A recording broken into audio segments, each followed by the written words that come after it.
and I will do that. But first, let's take a look at the heroes and the villains themselves. We got the heroes on one side, the villains on the other. The music might be a little too quiet. I think it might be this track also. I'll raise it just a bit. But this track is quiet. Okay. So 8 heroes, 8 villains. We actually got an even split on both. And we're going to see who comes out on top. Will the heroes win or the villains win?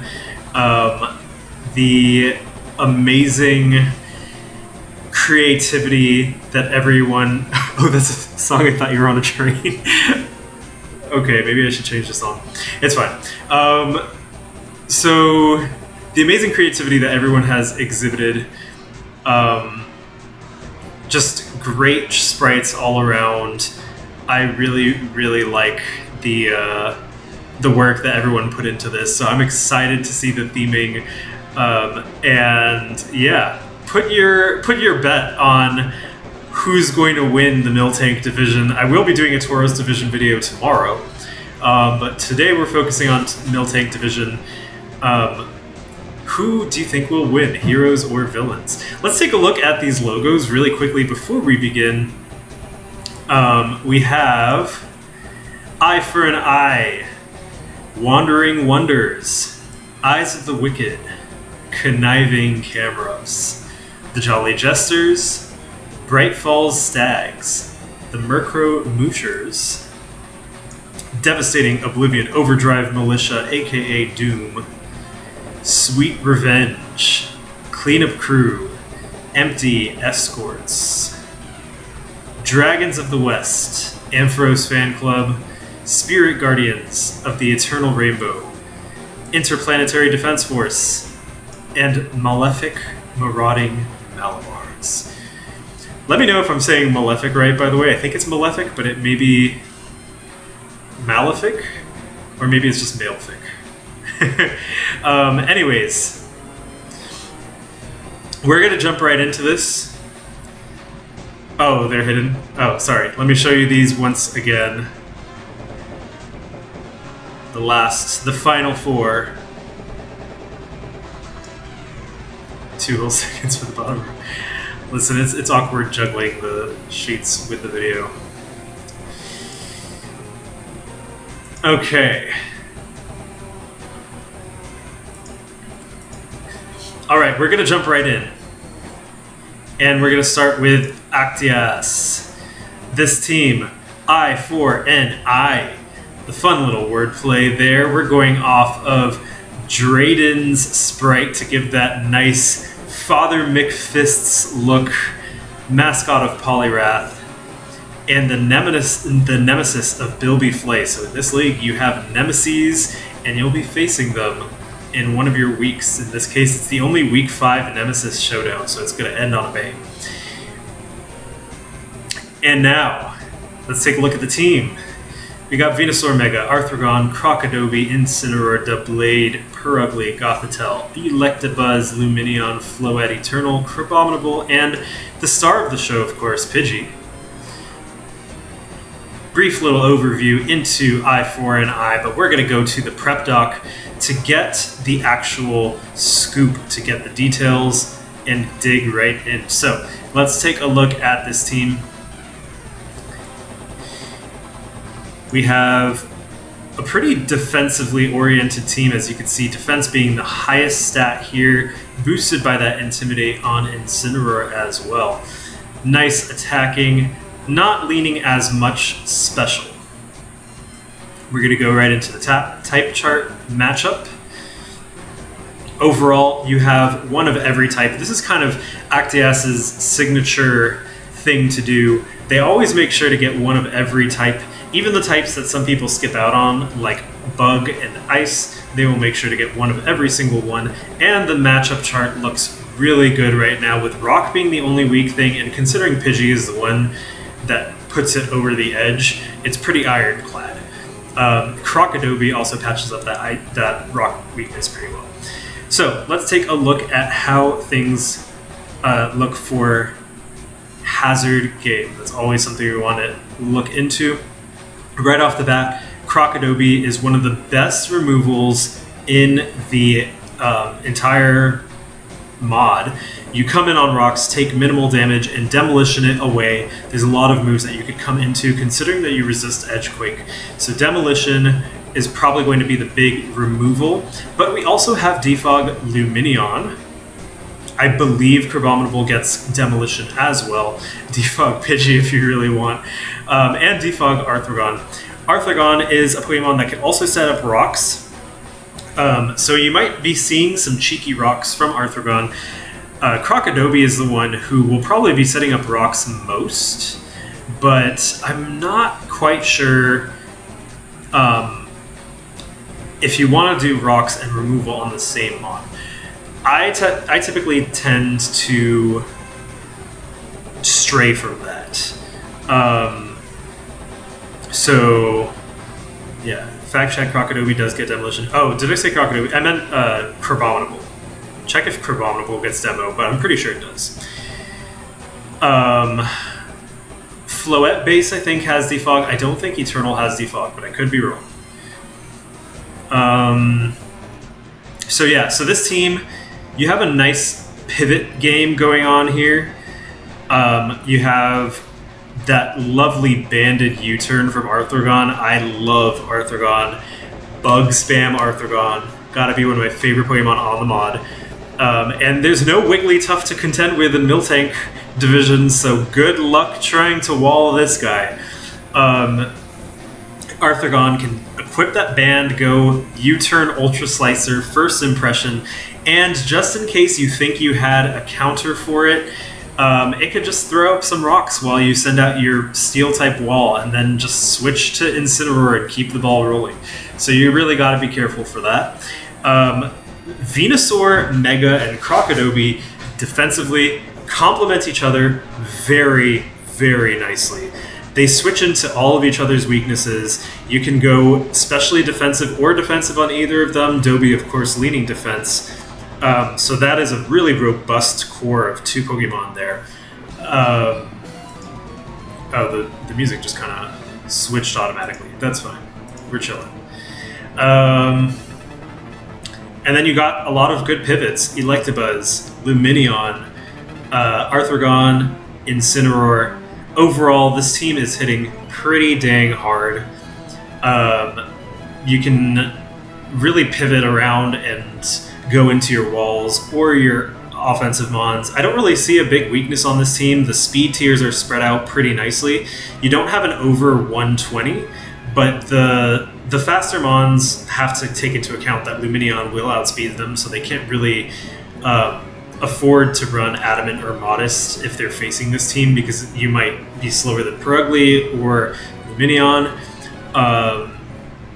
So yeah, overall, really great team. I'm excited to see Electabuzz action. And this is a very beater-coded team.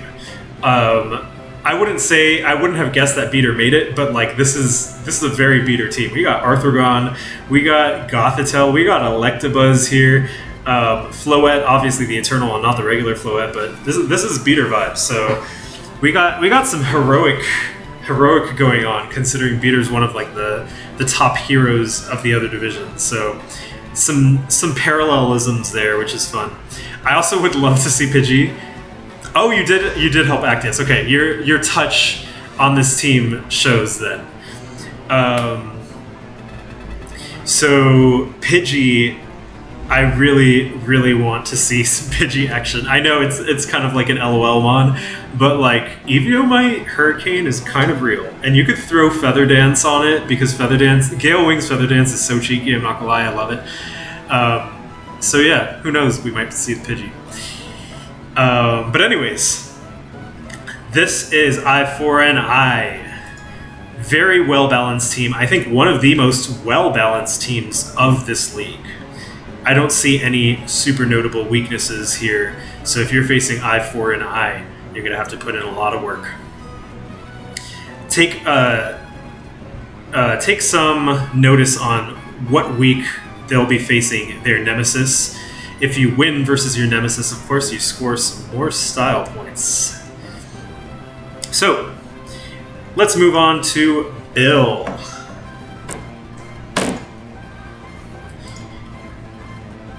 Alright, and of course, with Bill, we have a signature theme. The theme that he has run for every league he's been in. And he's one of the OGs, been here since the start, Route 209 Knight. Alright, so we're here with the Wandering Wonders. This team, pretty infamous from what I've seen in the chat and from what people have been saying, because of how hard it is to wall. Also, this team is winning the weather war, baby. If you've got a weather going on, unless you're maybe miasma, this team is winning the weather war. But anyways, enough about that. We're seeing Mega Absol mascot here, who was first taken by LionHugs, but an amiable trade happened. Crisis averted. We won't see the same thing happening in the Tauros division. And then we have Wandering Wonders logo. I really like this logo, actually. It's a very nice logo. I'm kind of curious how he made it. Brightfall Stags, that's Edgar being the nemesis for Bill here, and Bill being Prophet. So you got that nice mask that mirrors Mega Absol. I really like the nemeses of Bill and Edgar because they're both OG players who happened to play in Victory Road, so it'll be fun to see that play out. And let's take a look at the team. So we have Mega Absol, Arcanine, FNF, Fly, Mulkey, Luxray, Gastrodon, Delphox, Mesprit, Amora, Sandshrew, Articuno, Foul Frost, and Reggie Ice. We have that ironclad 5 ice types in a row, but don't even forget that you have Arcanine FNF too, so half the team being ice type. Alright, let's take a look at the nitty gritty. In chat, they're asking, how do the nemesis work? So I kind of did I picked them for certain reasons, and I kind of like people figuring out those reasons on their own. So you'll see what your nemesis is when it comes. The nemesis for the other division will be posted once Grace is over. All right. So here we have more offensive stats, special attack and attack being the highest. Of course, special defense pretty high too. Foul Frost and Reggie Ice patch that up, and Articuno. Actually, 3 very specially defensive ice types adding to that. Okay, so this, as usual, Bill presents us with the most lopsided type chart ever. If you look at that fighting weakness, if you look at that steel weakness, the rock weakness actually not as big as I thought. The fire weakness, not a lot of spread out stabs. We're missing some stabs here. Defensively, this team, not really the best. However, what Bill likes to do is not focus on the defense. He focuses on the offense. He focuses on taking you down. So that is what his game plan is going to be. He is going to bring the hail. He's going to make sure that you don't get a chance to take him down because he'll be taking you down first. Sandshrew Alola being a fun pick in hail. Despite its low speed, it actually is fast in hail. Scarfers can outspeed it, but it's deceptively bulky in hail as well. And then Foul Frost, of course, in hail gets that defense boost. Gonna be able to eat close combats. That is a neutral on close combats, +1 from the hail, great bulk, and then it just starts steamrolling with Revelation Dance. You definitely want to make sure you're bringing your ice resists to this battle because This is an ice spam team. Of course, don't get too comfortable with your steel types because Delphox is right there. Gastrodon could even run a cheeky earth power. But yeah, this team will have some trouble breaking past certain steel types depending on who they are. So for example, if you have Macargo Armor, Delphox can't help there. It will really rely on running Earthquake and Hidden Power Ground. For example, a Pokemon like Probopass, he'll rely on Hidden Power Fighting. So that's kind of the thing that you have to take into consideration. How do you resist that ice type? Of course, water types are not safe because of freeze dry being on some of these mons. So take that into consideration as well. Your own ice types, they're safe, but they have trouble taking on these ice types. So yeah, this is a big offense. Use Hail to your advantage with this team. If you are doing the weather war, Hail is very good against rain, very good against sand. Excadrill could kind of weave around that, of course, but Maractus is going to suffer, and your setter for sand is going to suffer depending on who it is. Miasma might suffer against Falfrost, but overall, you're going to want to make sure that you could take on ice types. I'm very curious how this team goes. Bill kind of always brings the unpredictability with the matchup and the type chart and all of that good stuff. Pleasure to have him again in the league. One last thing, we're going to take a look at these speed tiers here, 150 into 115. So there's a little chunk there where if you're 130, you could probably run like Adamant or Modest, depending on how you outspeed Absol, Mega. And then taking a look at the removal, Articuno being one of the most robust removal bonds with Mountaineer Defog, which is what he wants. He also wants that good magic bounce, which you have from Mega Absol. Setting rocks will not be very easy for him because I believe it's only... Actually, who is it on this team that's the most strong? Oh, Flymolky, Sancho-Alola, Mesper, Animora. Never mind, that's a decent amount of mons that set rocks. Yeah, and then your removal, you have Defog, Demolition from Flymolky, Rapid Spin from Sancho-Alola. So decent hazard game, although rocks still hurt when your team is half ice. Very curious to see how this one goes, of course. And we're going to move on to the next team here. While I do that, I'm going to take a little sip of water.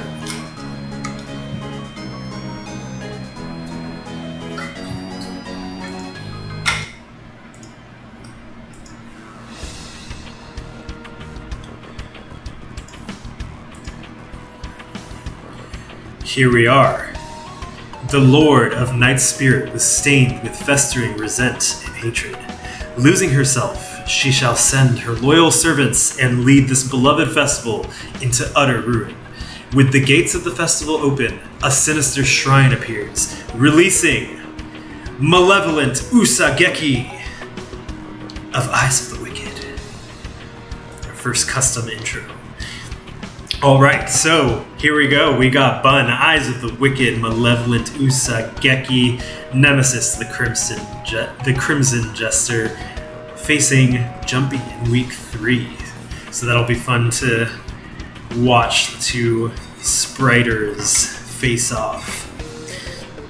We had an Utsuki snipe in draft, but luckily, once again, Miltank Division pulled through. The amiable, friendly division that respects each other's wishes. And Itsuki came back. Okay. Let's take a look at the team itself. Primal Fion, Utsuki, Bunmochi, Lunatone, Metagross, Numpuff, Virizion, Fast Match, Delta Galvantula, Carvana, Golem Alola, and Blacephalon, with some custom sprites showing with Fast Match, Numpuff, Bun, Mochi, and Primal Fion. Love the custom sprites for this, and I'm sure we'll probably get a few more. I'm not sure actually. I think Utsuki's going to bring a custom sprite. Bun bringing that style. He's really leaned into the fun of this, and his own custom avatar too, which I love to see. The theme appears to be these yellows and desaturated blues. Let's get into the nitty-gritty. All right, we're looking at this team. The offense's shining high 100 attack and 98 special attack for the averages. That is quite an offensive team. The defense is not as high. This team is focused on blowing you up, although it does have some pretty robust defensive mons in general, some tanks. And let's take a look at that type chart. Right off the bat, we can see that there is a ground weakness, a rock weakness, and a ghost weakness. I think of these, the ghost weakness, despite being the lower number here, is probably the worst off. And the reason being is that the only resist for ghost on this team is Carvana. And I don't think Carvana's resisting anything. And I don't think Carvana's living even a resisted move. Ground is decently overcome by Levitate, Lunatone, and Utsuki and Verizon. They can all take ground moves pretty well. Rock, of course, overcome by Metagross coming into that rock move. Verizon as well. So, rock and ground actually better off than it seems, especially since Fast Match brings that rock rating up a lot, and Golem Alola brings that ground rating up a lot. Be careful with ghost types.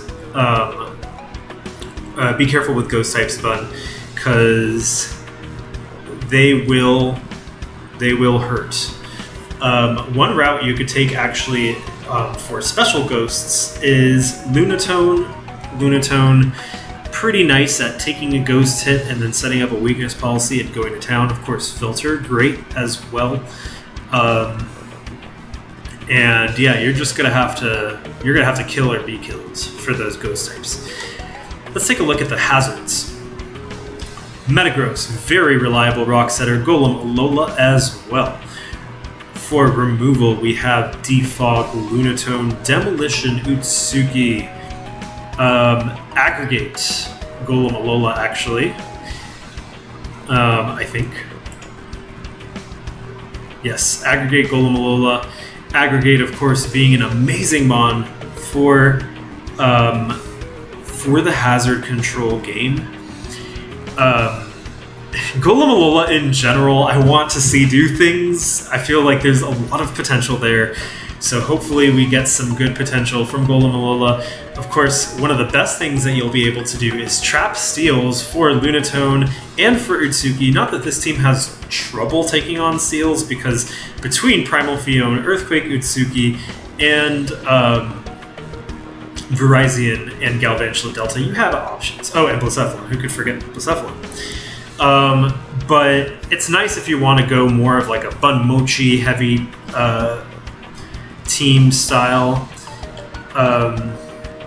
In terms of pivots, you have Dry Pass, Lunatone, you have... Oh, is that the... Oh, U-turn Primal Fion.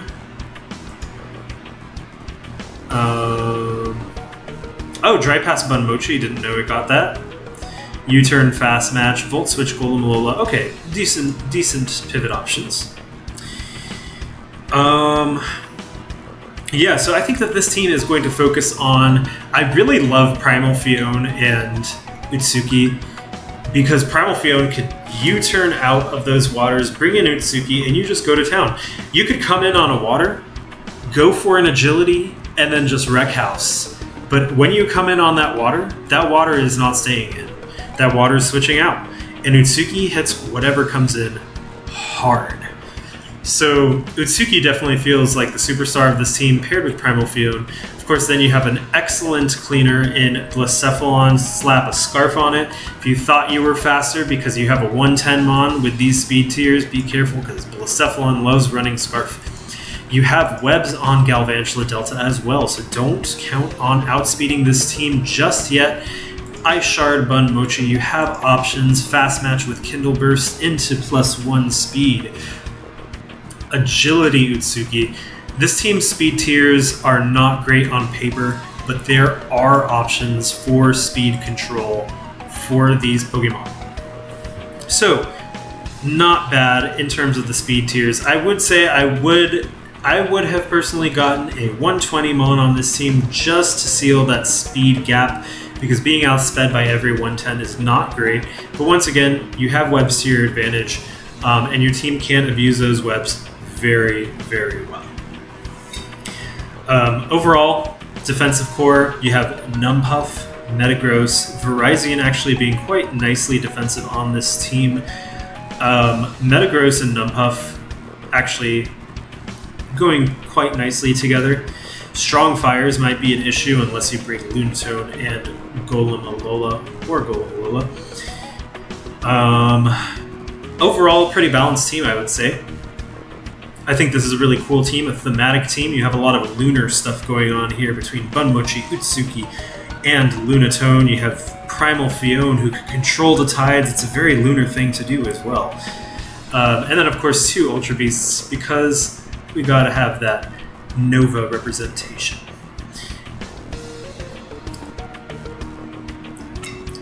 Primal Fione is right there. What? I don't know what that comment was referring to. One thing I will say, I did mean to make Inflate into Primal Fione illegal, so Bun, if you're listening, please respect that. I meant to patch that out after the Antonella fight.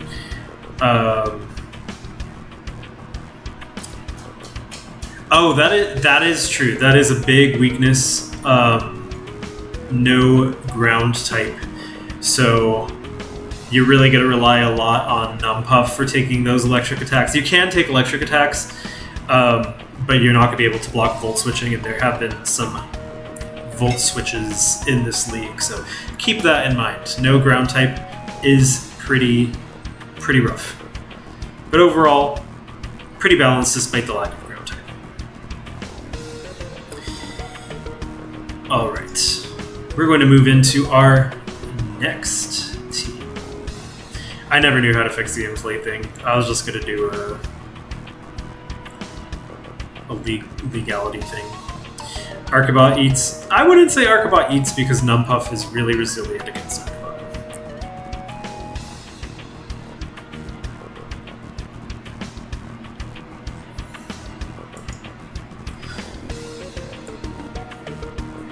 Okay, moving on to the next team.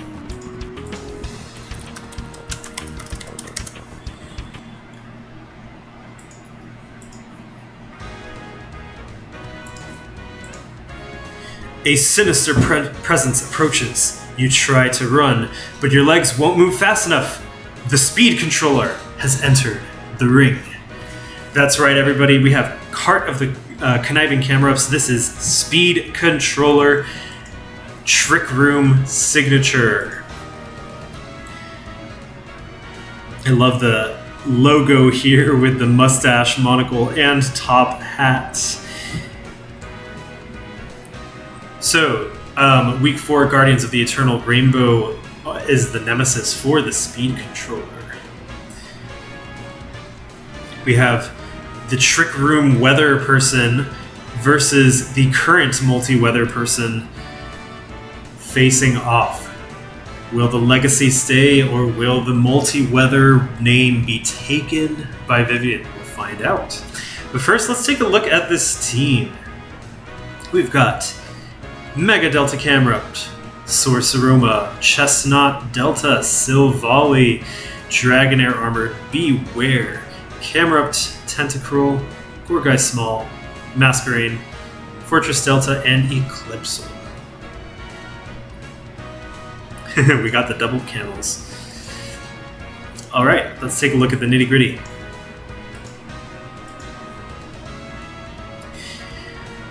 Okay, right off the bat, that 104 in special attack does tell of a team that leans very special.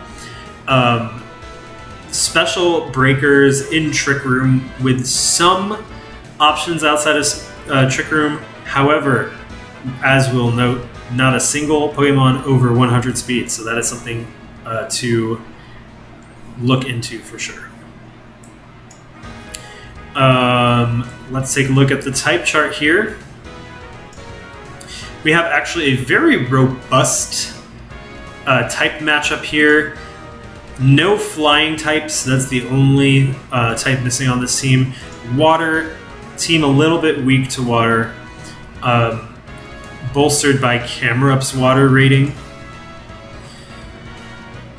And as we can see here, the fastest Pokemon we have is 99. So base 100 Pokemon outspeed this team. That, I would say, is probably the biggest weakness of this team, because you are very much relying on either Webs from Masquerain or Trick Room from Eclipsal and Sorceroma. So that's something you have to be careful of. I think that Gourgeist might get Trick Room too. Someone fact check that for me. So, biggest strength. Beater recognizing the fellow goat getting Dragonair armored. Drafted in both leagues, which is awesome. Love to see it. Sorceroma actually not drafted in the other league as of this moment. And probably not at all, considering that Grace is almost done. The biggest thing I will say about this team is that, and I already told Cart this, I think that if you're running Trick Room, having special breakers under Trick Room, I think, is good, but I think you definitely want to have physical breakers under Trick Room. It's just, physical mons tend to be walled by less overall, and those Trick Room turns are really fleeting, so you want to take the most advantage of them as you can. Of course, Sorceroma does have Nasty Plot, which helps, but I think that a mon like Marowak Alola, for example, would have been really good at regular Marowak. Just a mon that like really goes hard on the physical side of Trick Room, that's the thing that's missing here. So I think that opponents versus this team can invest in special and bring their special walls to give these mons some trouble. Of course, there are caveats to that. Mega Delta Camerupt can go physical as well, or can go mixed. So if you're depending on a mon with full special investment to wall Mega Delta Camerupt, your Floette Eternal comes in, for example, Mega Delta Camerupt can just go for that physical side, can hit with a hard Icicle Crash, and then that'll hurt a lot. Psyshock on Eclipsal is also another way that this could be circumvented. And of course, Beware is very nice under Trick Room. I'm kind of curious to see how Chestnut Delta functions as a physical breaker under Trick Room. 64 isn't the best speed to abuse Trick Room, but Intimidate and that typing gives it opportunities to set up a Swords Dance and let things rip. So that is actually pretty neat.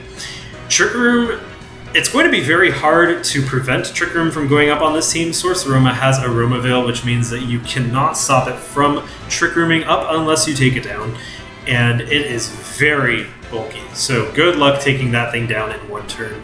Silvally is a really cool choice. You kind of still have that same versatility and flexibility that Cart was known for in previous teams by drafting mons like Castform and Saucebuck and All Known. Always just kind of like a mon that you don't know exactly what's coming and is flexible. Cart has kept that little bag of tricks up their sleeve. In terms of hazards, we have Aggregate, Eclipsal, Rapid Spin, Delta Fortress, Mountaineer, Mega Delta Camerupt, Defog, Silvally, Demo, Beware, and then in Getting Rocks Up we have Eclipsal, of course, again, Camerupt. We have Spikes from Delta Chestnut. I don't know if it's Spikes and Toxic Spikes or just Toxic Spikes. Rocks from Dragonair Armored. So we have a lot of options. And of course webs from Masquerade, which is going to be the only way that this team really navigates the speed problem outside of Trick Room. Okay, both spikes. So yeah, hazard game, very nice on this team. One thing I like about Mega Delta Camerupt is that it has a pocket unaware for its base form if it doesn't feel like it needs to run Mountaineer. So you could be facing off against like a really, really tough, let's say Swords Dance Upmon that is about to sweep your team. You have bad speed, but you could come in, stay in base form as unaware for one turn, and take it down while tanking that hit. I think that's a cool little tech that you have with Mega Delta Camerupt. In general, Mega Delta Camerupt, just such a cool mon, and I'm really hoping to see it shine in this league. So yeah, the biggest weakness of this team, I'd say, is that it's a little bit too slow. And physically, it doesn't have the same presence as it does, especially. However, this team goes into Trick Room, and you're going to be in some trouble. One more thing I want to point out is that Web's Creeping Despair, if Webs are up, and you have to tank a Specs Creeping Despair from Sorceroma, good luck with that. You're not going to. Like, you are not. There is no way. Creeping Despair, for those of you who don't know, deals 1.5 times more damage if you have a lowered stat, so it synergizes beautifully with Webs. You could even run Webs Trick Room if you're feeling extra cheeky, because Sorceroma and Eclipsal and Delta Camerupt Mega are just that slow. The impending Blissey. I don't think Blissey was drafted in this league. Blissey was drafted in Tauros, but I don't think it was drafted in Miltank. Alright, we have a quick question about Sorceroma.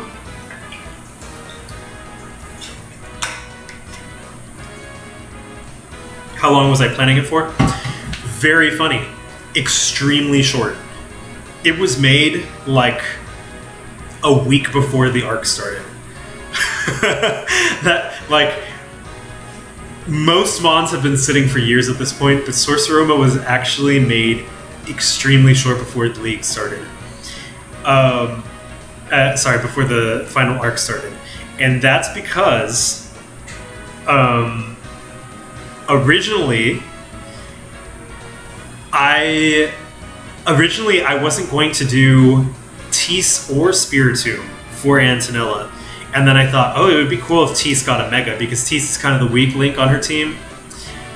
And then the Mega design went so hard that I was like, actually, no, this got to be an evolution. But then I was like, oh, but I want her to have a Mega. So I was like, let me give her Spiritomb Mega. So both of them were conceived like a week or two before the event, which is kind of crazy if you think about it.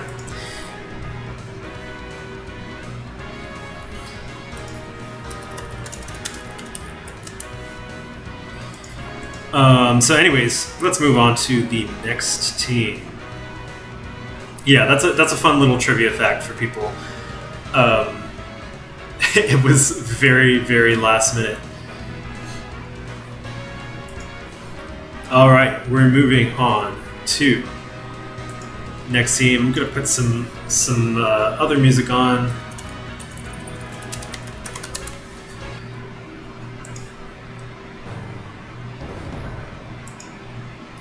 We've got Devastating Oblivion Overdrive Militia, aka Doom, aka the team that has the award for the longest team name of all of them. As you can see, it does not fit on the dock itself.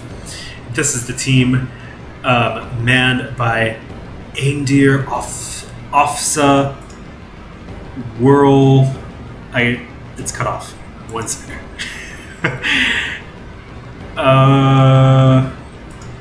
Here we go. World. Eindir Ofsa World. Let me know if I'm pronouncing that wrong. But Century really went all in on the Yu-Gi-Oh style, grandiose, long names, and we kind of dig it. We can't help but stand it. Doom, of course, having a very cool logo here. I love it. Matching with the sprite as well. Shout out to Rex for cleaning up the sprite a little bit. Oh, Ender of the World. Nice. I didn't catch that.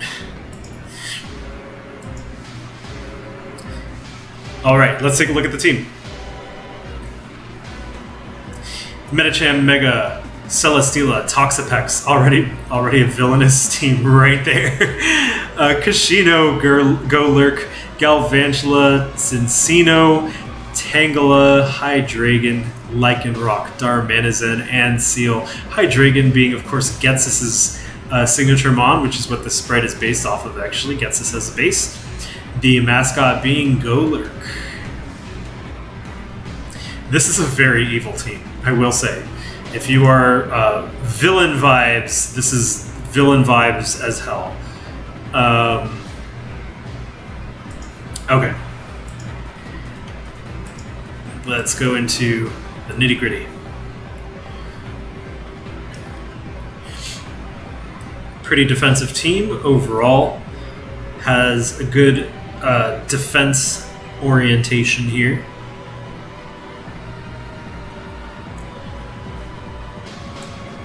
All right.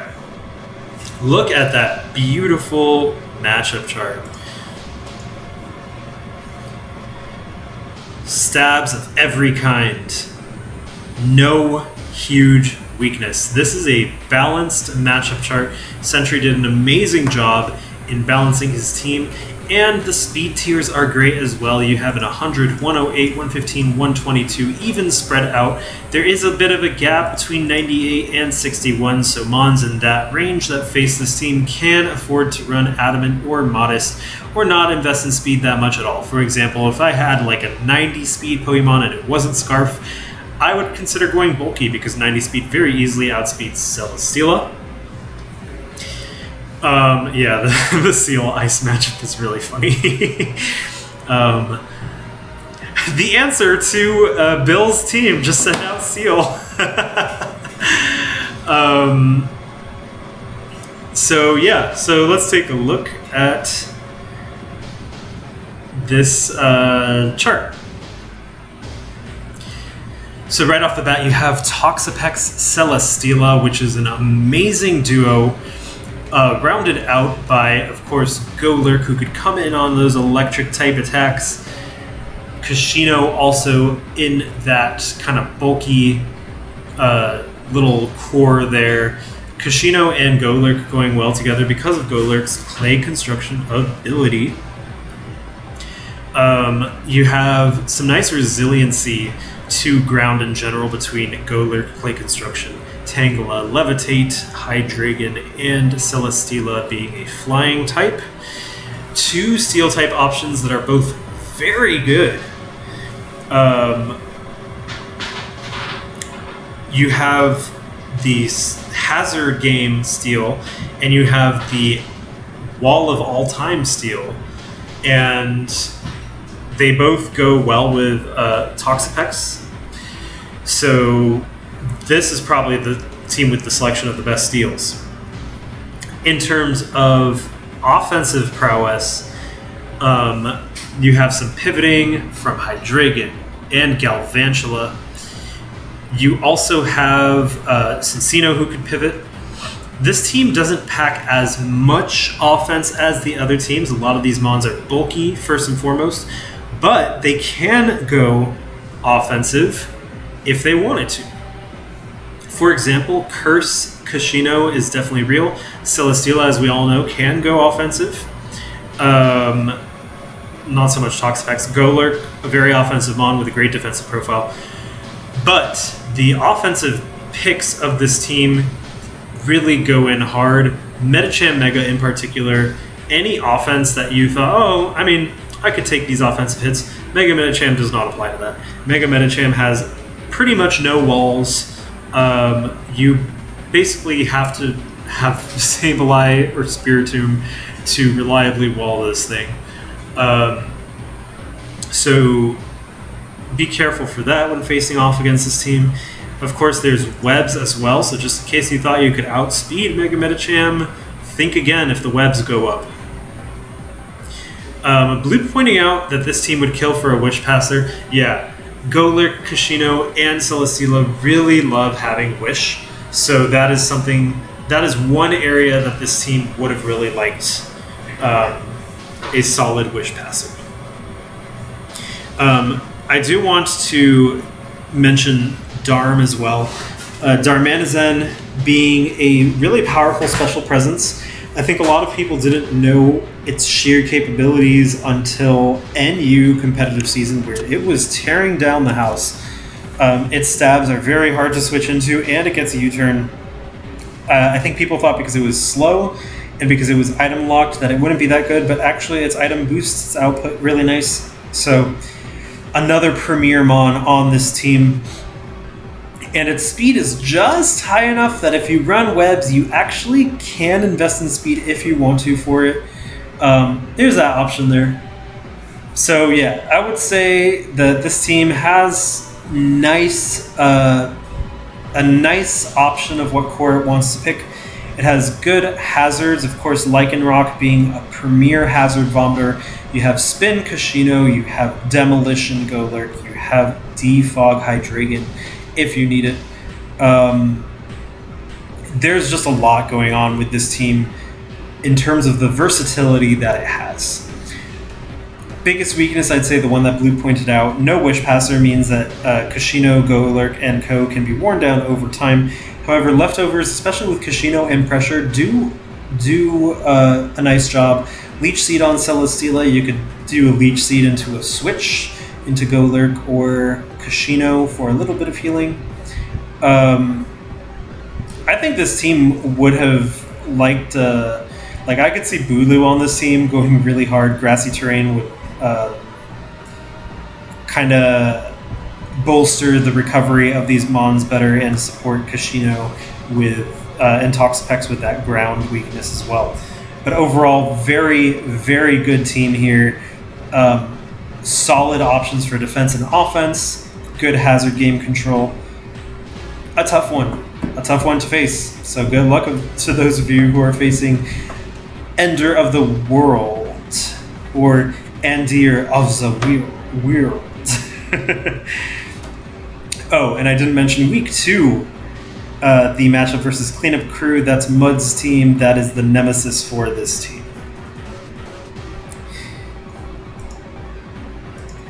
So now we are going to go into our next team.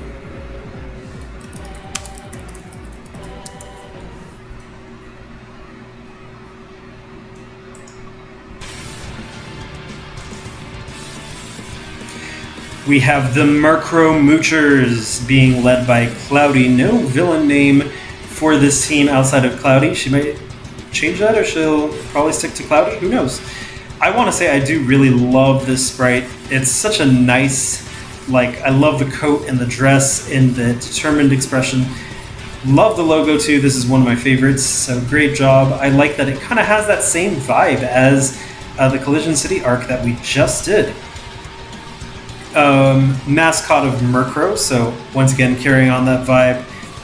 And the Interplanetary Defense Force is the nemesis team. That's Tina's team, Interplanetary Cardboard Warrior. They're going to be facing off on week 3. So let's take a look at these mons on this team. Mega Honchkrow, Kiwit, Steenie Delta Armored, Bombseel, Tobishimi, Corsola, Glalie, Dunsparce, Jirachi, Deden with its very own skin, Buzzwole, and Super Pumpkaboo. Let's look at the nitty-gritty.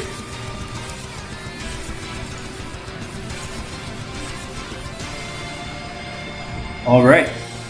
Leaning physical, hard-hitting team here.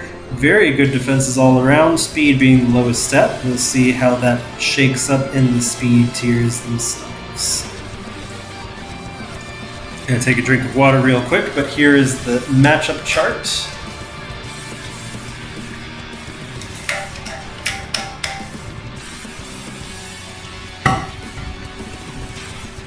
Yeah, I did want to point out that this team, funnily enough, mirrors Ezla's team that currently has Mega Honchkrow and Kiwi as well, which is very funny. The two birds hanging out in both divisions. Love that. All right. So we noticed how the speed was the lowest set, and indeed in these speed tiers, 105 is the highest. So Mons that are 110, 120 are not going to struggle versus this team. They're always going to outspeed outside of scarf circumstances or things like that. No webs options, so yeah, this team definitely has to be careful with being outsped. That is probably the biggest weakness of this team, that speed weakness. And then the other one would be that rocks can be kind of difficult for this team to take on. Of course, you do have Rapid Spin Sini Delta Armored, you have Defog Kiwi, you have Rapid Spin Glalie. I don't think that Dunsparce has Defog. Let me check. Dunsparce does not have Defog. So these are your 4 removal options. Honchkrow does not want to be running Defog. Glalie takes big damage coming in, so it's mostly going to be Sini Delta Armored or Kiwi. Kiwi, of course, wants to run offensive sometimes, so you just have to be careful about that.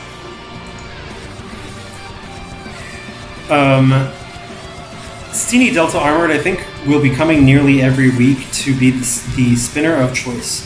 In terms of rocks, you have Dunsparce, you have Jirachi, Glalie, and Tobishimi, and Corsola. So great rocker options, limited removal options, especially with this team. That's something you want to be very careful of.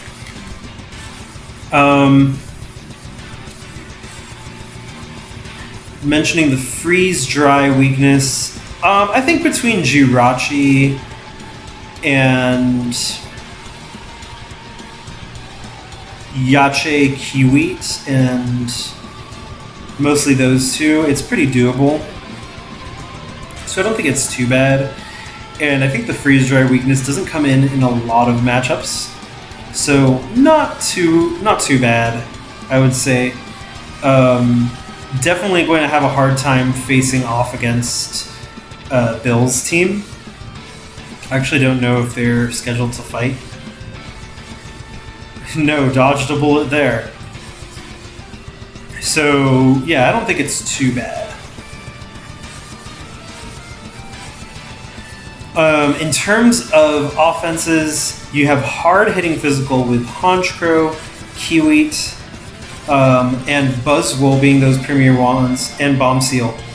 On the special side, you don't have as much hard-hitting.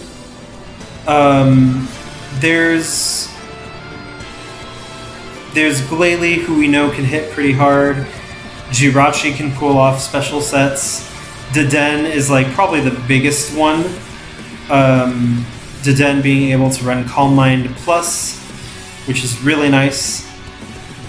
But yeah, so especially this team isn't hitting that hard. If you're going up against this team, physical walls that can tank special hits will probably have an easy time, especially ground types that could take on Deden. Just be careful of Grass Knot, of course. You have a double regenerator duo here between Tobishimi and Corsola, which is a nice little defensive piece there. But I think this team is definitely going to want to lean on trying to get Honchkrow in as much as possible so that I could try to rip things apart. Kiwit, I see going more defensive on this team than offensive, although both are an option as usual. Buzzwole rounds this team out pretty nicely because it could threaten steel types and rock types with its moves, kind of snowball. I could see Scarf Buzzwole being a piece on this team due to those speed tiers. So the big thing you want to watch out for, Cloudy, is your speed. You're going to have to navigate that and removing rocks so that Honchkrow could come in more easily. You have some nice pivoting here between Dry Pass, Corsola. You have U-Turn with Kiwit, Steeny Delta, and Bombseel, Jirachi, Volt Switch with Deden, although it's not going to be running that much.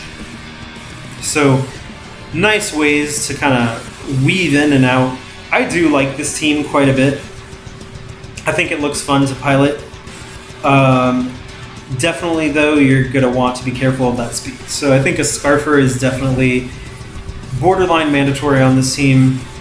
Honchkrow does get around speed a little bit by having Vendetta into Sucker Punch.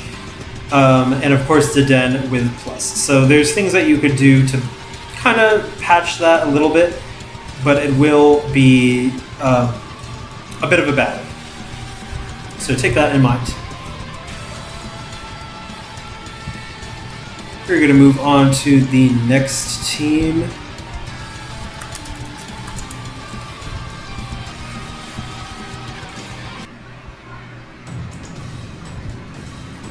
All right, we've got the Bright Falls Stags. This is Edgar's team, going as Hirsch as the stage name this time.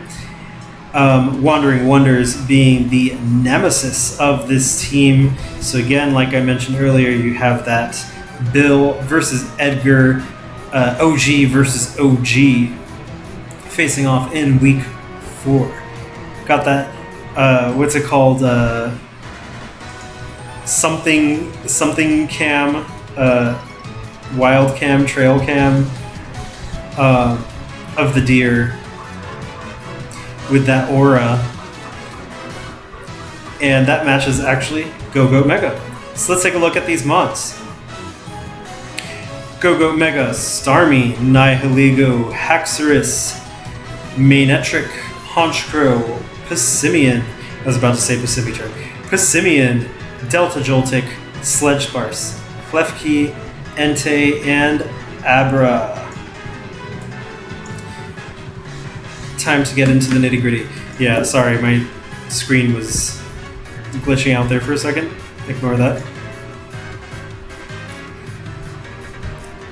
Alright, so offensive-leaning team, with the offenses being the highest stats, defenses being the lower stats, but that's not the complete picture, as we'll see.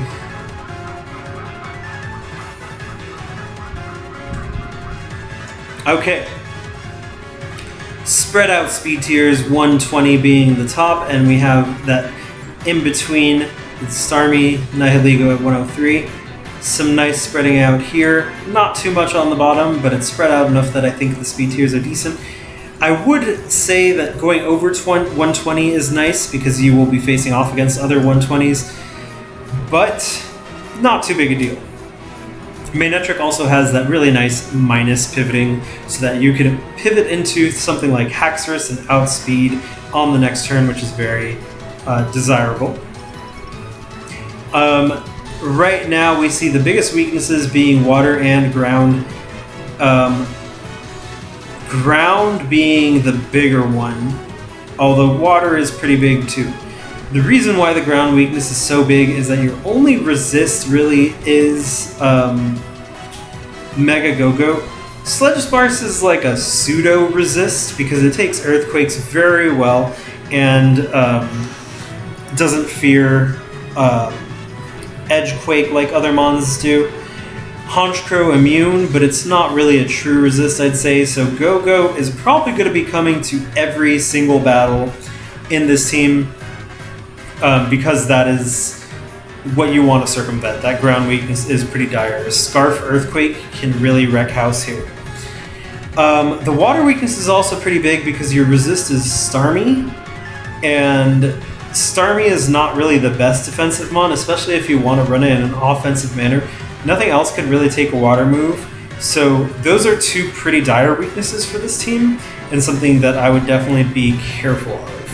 A mon like Mega Swampert can be really tough to face against for this team. Actually, is he facing Jumpy? No. He dodged a bullet because Jumpy would have been really, really tough for this team.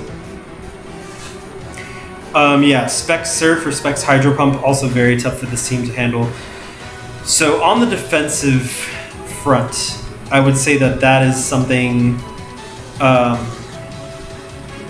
that you really want to be careful about. Aside from that, the defenses are pretty good though.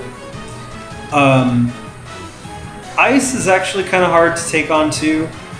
Go-Go has trouble taking on ice. Entei is there for ice, and Nihiligo can take special ice attacks and force him out. Starmie as well, but that's something to take into consideration. So Those are the big weaknesses defensively of this team, but this team does make up for that in the offensive front. You have a lot of offensive powerhouses on this team. Nihiligo being pivoted into by Manectric or Passimian. Entei with those bandit attacks, you have nice priority there as well. Priority with Honchkrow. Starmie with Analytic can hit very hard. Go-Go Mega can set up Dragon Dance with Haxorus. So this team definitely is an offensive-leaning team. You have to also be careful of the pocket webs with Joltik Delta. And the team hits hard on the physical and special side. I would say a little bit harder on the physical side because you have Entei, Go-Go, Haxorus, Passimian, and Honchkrow versus the special side, Starmie, Nihiligo, being the two main ones, Manectric as well. I'd say that the special ones do complement each other pretty nicely. Overall, this team, it wants to kill before it takes a hit. Because of that ground and water weakness, I could definitely see even an air balloon mon potentially on this team. I could see air balloon Klefki to kind of guarantee priority toxic or something, or get some screens up. Screens are really nice from Klefki as well. Screens Haxorus I think will be a big play here. Looking at more, the team seems pretty special weak in general. Oh yeah, and you could run Magnet Rise, that's right. I wouldn't say it's special weak, just because Manectric, Starmie, and Nihiligo are all pretty good special mons. Starmie hits pretty much everything, Nihiligo hits everything else. So I wouldn't say it's weak on the special side, unless you mean taking special hits. Oh, you mean taking special hits.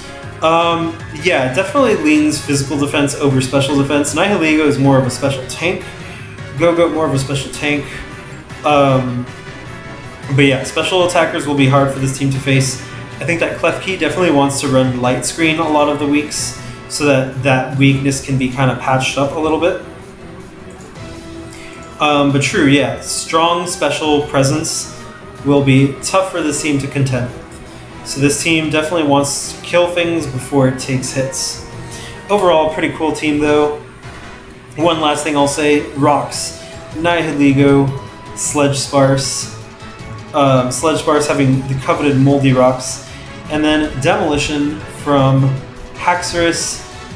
Sledge Sparse once again. Defrog from Klefki.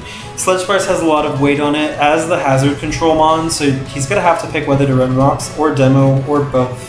I could see both being run a few weeks because a lot of the other mons don't want to have to set rocks or run hazard control. Of course, you have Rapid Spin from Starmie.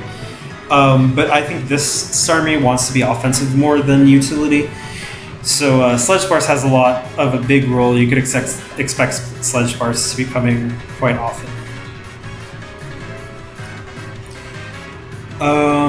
All right, next team.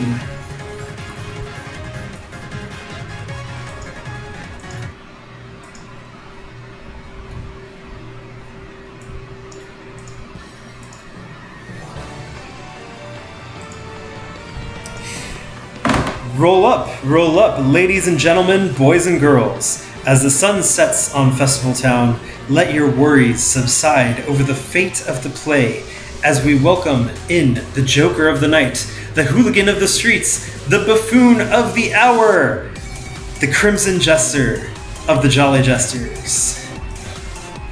So we've got the next team, the Jolly Jesters, headed by Jumpy. Love this trainer sprite. It's one of my favorites. The asymmetry is so fun. The Jester look really went hard on this one. And the mascot being Bomb Seal, Eyes of the Wicked being the nemesis. That is Jumpy's team, Malevolent Usageki. This theme is Mystery Carnival from Pokken. It is peak, and I will not accept slander otherwise. Alright, anyways, let's take a look at this team. Mega Swampert with its hero skin, Phero Thorn, Lugito, Basculin Blue, Toxicroak, Rotom-Mow, Ludicolo, Piloswine, Pelipper, Manaphy, Togetic, and Joltik. Let's take a look at the nitty-gritty.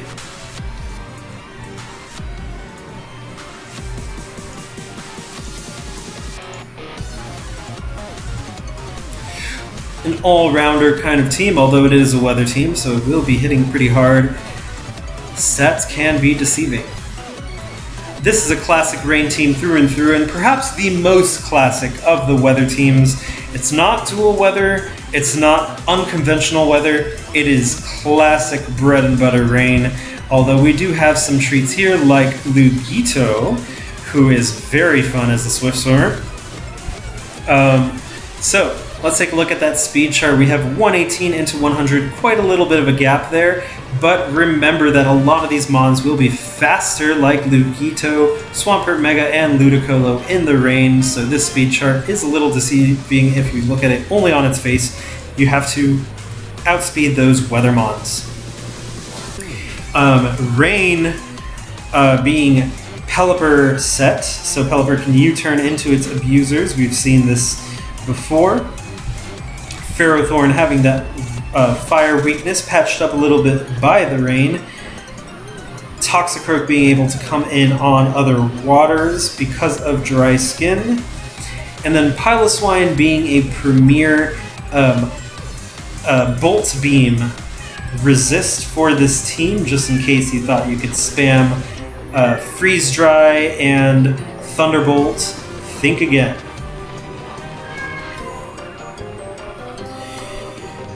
Alright, Bloop pointing out that this team does not like Specs Kane. That is true. The opponent can take that advantage and run Hurricanes that are 100% accurate, Rotom not being able to resist it. So something to keep in mind. The main abuser of the rain, of course, being Swampert, but don't leave Ludicolo out because that is a very, very good Pokemon in rain. Manaphy also not a Swift Swimmer, but does get Tail Glows off in the rain and can just rest up if you try to Toxic it. Very big threat. You could expect Pelipper to be coming every single week with the Damp Rock in tow. In terms of the Weather War, it might struggle a bit versus the Hail team, because Freeze Dry is pretty tough versus this team, except Piloswine, so Piloswine will have to take a big load in that matchup, but I don't know if that matchup is even going to happen. Let's see. No. A lot of the matchups that I'm like, this matchup might be hard, did not happen. So a lot of people dodged a bullet with their matchups. I actually like how the matchups turned out. Let's see, what else do we have? We have Basculin Blue with the pivoting, Rotom, Mow with the pivoting, Togetic with the pivoting, the dry passing, Joltik for cheeky webs, although I don't see Joltik coming too often because that slot is better handled by something else on the rain team rather than webs, I think.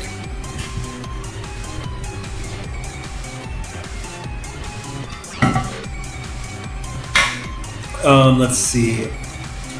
That means the matchups are all really balanced. Good, because they were randomized, so I'm glad they were balanced. It just happened to be that way. Yeah, webs are fine for some of the mons that don't get Swift Swim, but I don't see it being a centerpiece or something that comes often, if at all. Rocks from Ferrothorn, Swampert, Piloswine, removal from Rotom-Mow, Togetic, I believe, and Pelipper.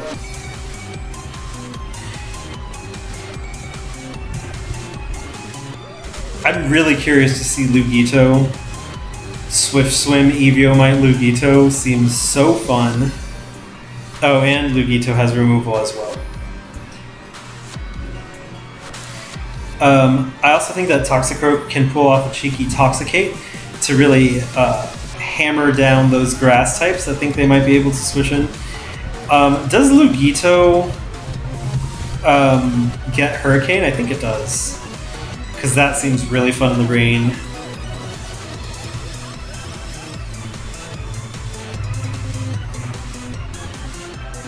Yeah, so you could spam that Hurricane.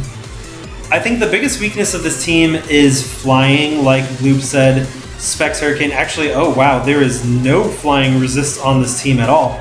No ghost resist either. So this team is definitely going to have to try and take down those mons before they attack. Gale Wings Hurricane can especially be very, very tough for this team to handle. Not sure if there's a matchup where this team faces Gale Wings Hurricane. You dodge a bullet by not facing Pidgey.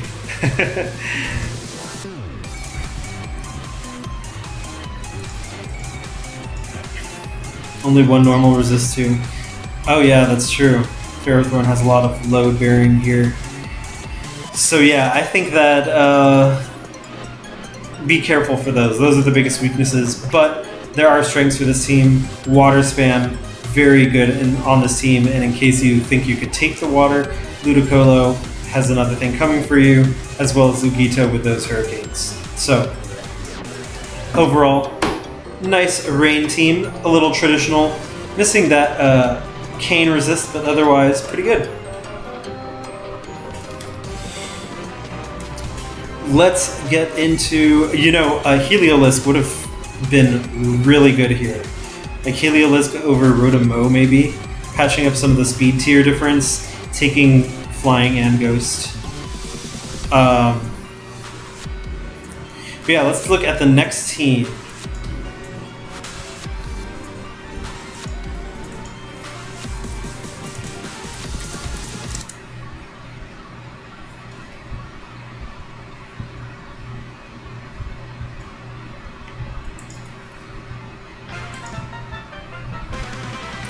All right, we've got Sweet Revenge being headed by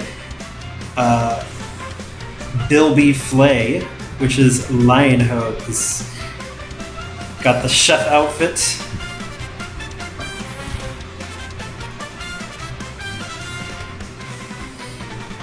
And Eye for an Eye being the nemesis. Some history in draft between LionHugs and Actias, so it's going to be interesting to see how that goes. And let's take a look at this team. So we looked at rain before, but this team brings a different kind of weather. Houndoom Mega, Enchantice, Weezing, Arbok, Clefgar, Osteoscon, Terraspula, Curstraw, Despotide, Vanillix FNF, and Probopass. Oh, and Bilby, of course. So let's look at the details.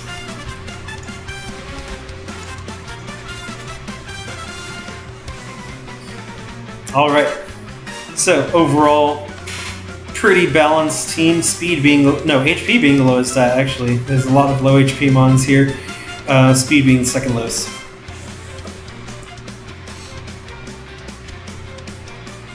All right. In terms of speed tiers, we have a nice little spread here. Again, I do like to see the over 120 speed on mons when possible. However, this team does have higher speed due to Arbok and Vanillix getting Toxceleration in Miasma. And speaking of Miasma, this is a Miasma team. So, we have actually two Miasma setters. We have a setter and abuser duo, Vanillix FNF, the crazy bonkers mon in Miasma. And then we have Weezing. So in the Weather Wars, this team can opt to run dual Miasma setting to really screw over the rain, the sun, the sand, and the hail by pivoting between those two mons.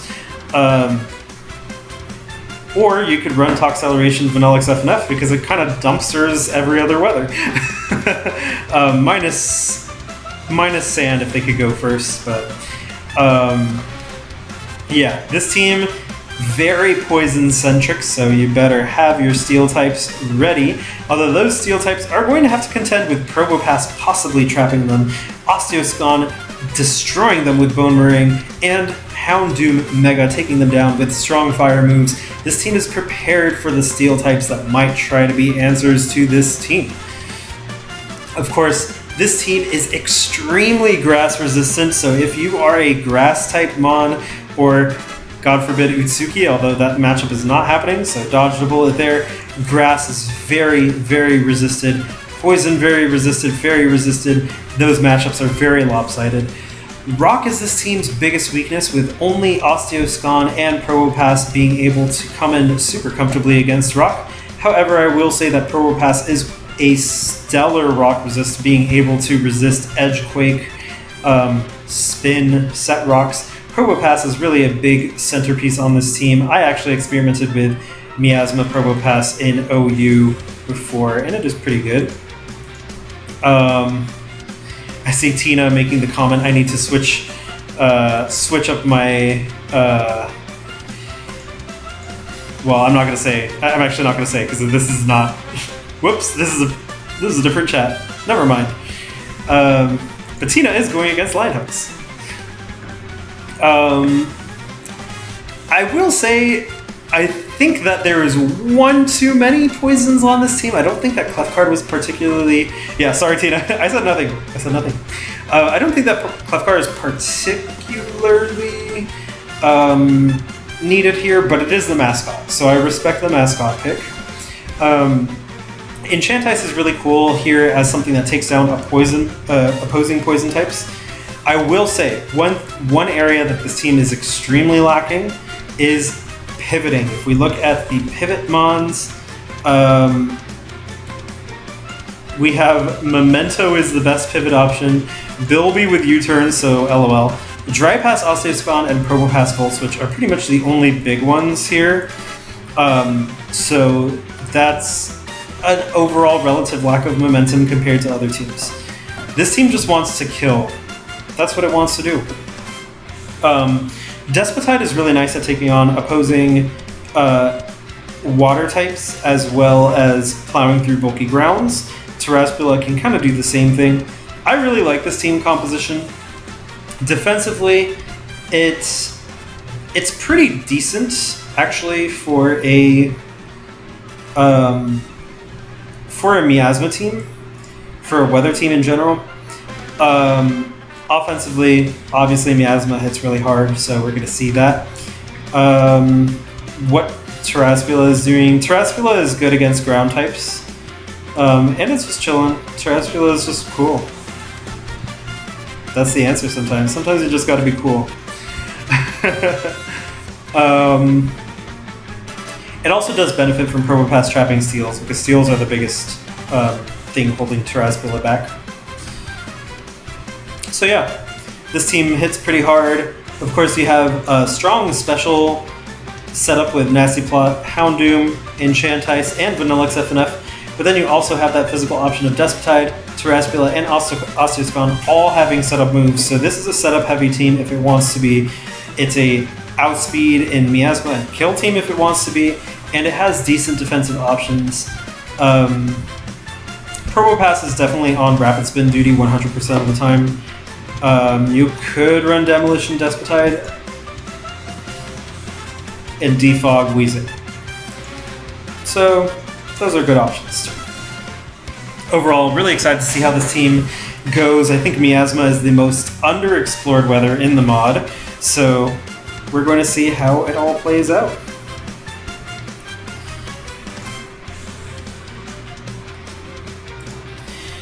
All right, we're going to move on to the next team.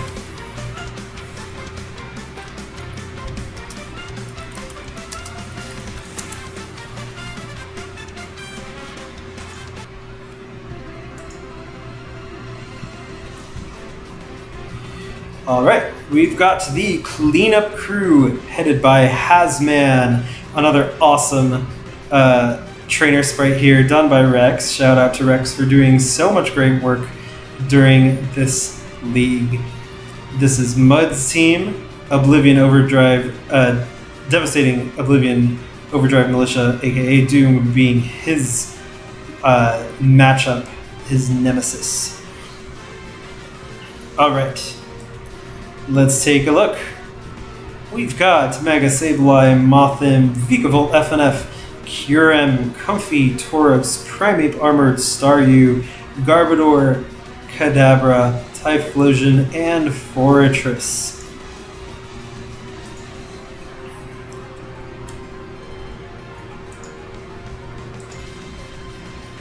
Okay. Overall, pretty balanced team, leaning offensive, but decent stats all around.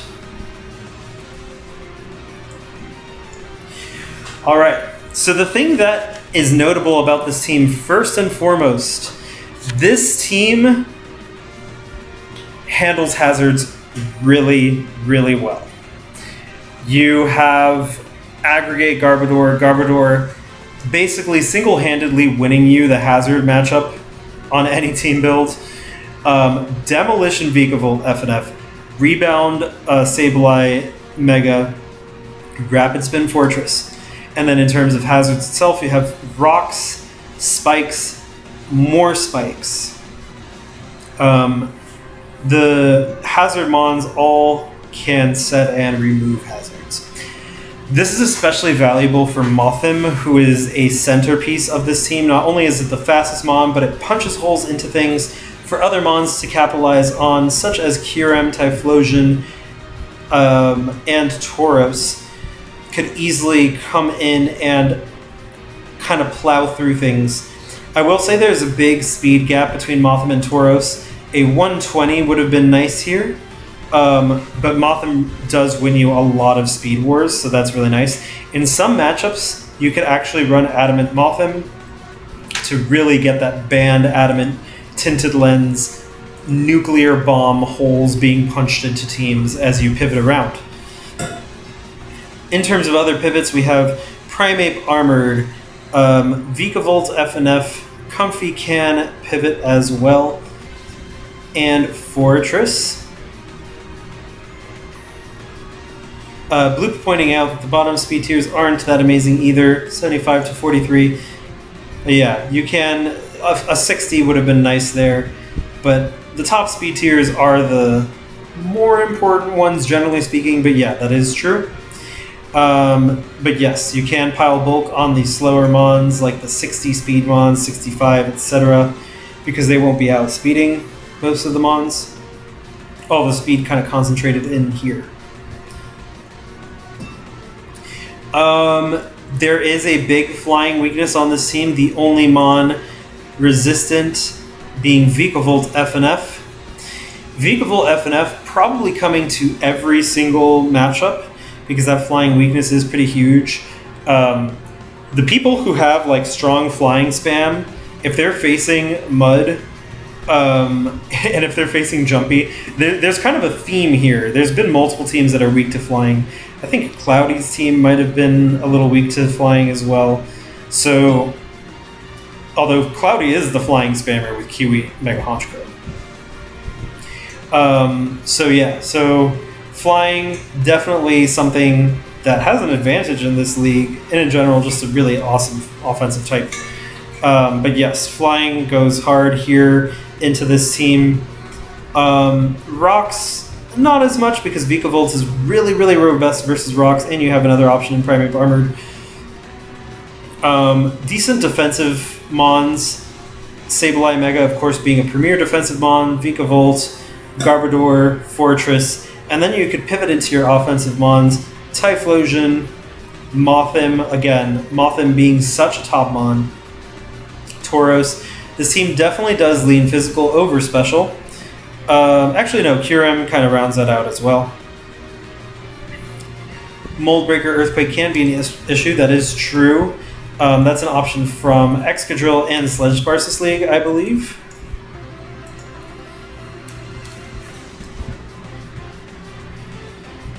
Yeah, Moldbreaker Earthquake looks pretty tough on this team, so this team will have to prepare for that.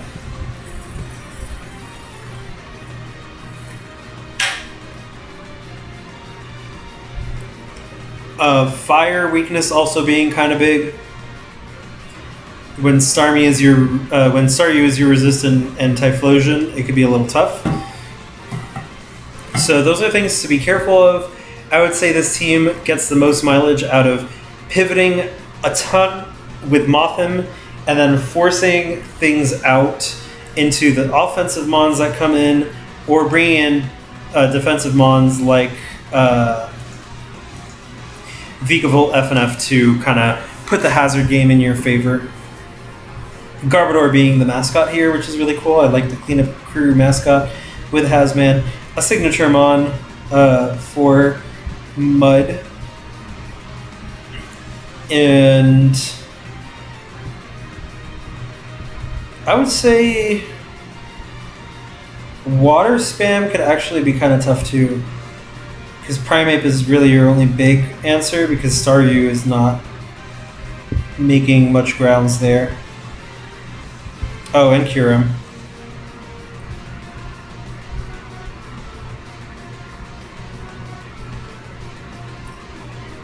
But yeah, I like this team. I think the hazard control game is very thematic as well.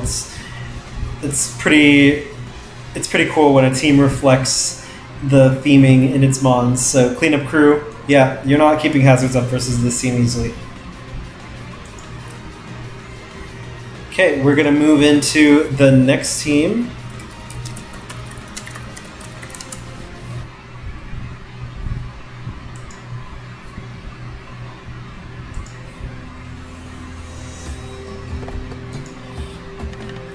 All right, we have the Empty Escorts. This is Phero's team. Phero being the Duke of Depletion, I think the devious Duke of Depletion. Facing off against Annulled Tactile Trickster. Week 2 Ampharos Fan Club. Phero having a very cool villain sprite. I had a very fun time working on this one. I love the mask. I love how imposing it is. And of course, the special Claydol skin for Phero, which I do need to put into the dock. I forgot to put it into the dock, but I will do that. All right, let's take a look. We've got Beedrill, Mega, Nightmare Musharna, Claydol, Shorelorn, Shedinja, Cradily, Wishy Washy, Pharaoh Seed, Oricorio, Chingling, Armored, Licky Licky FNF, and Toucannon. This team full of some Phero staple mons.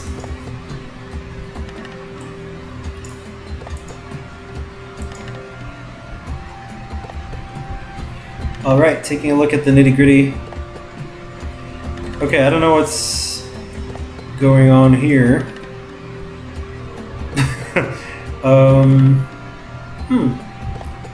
The dock decided to be weird.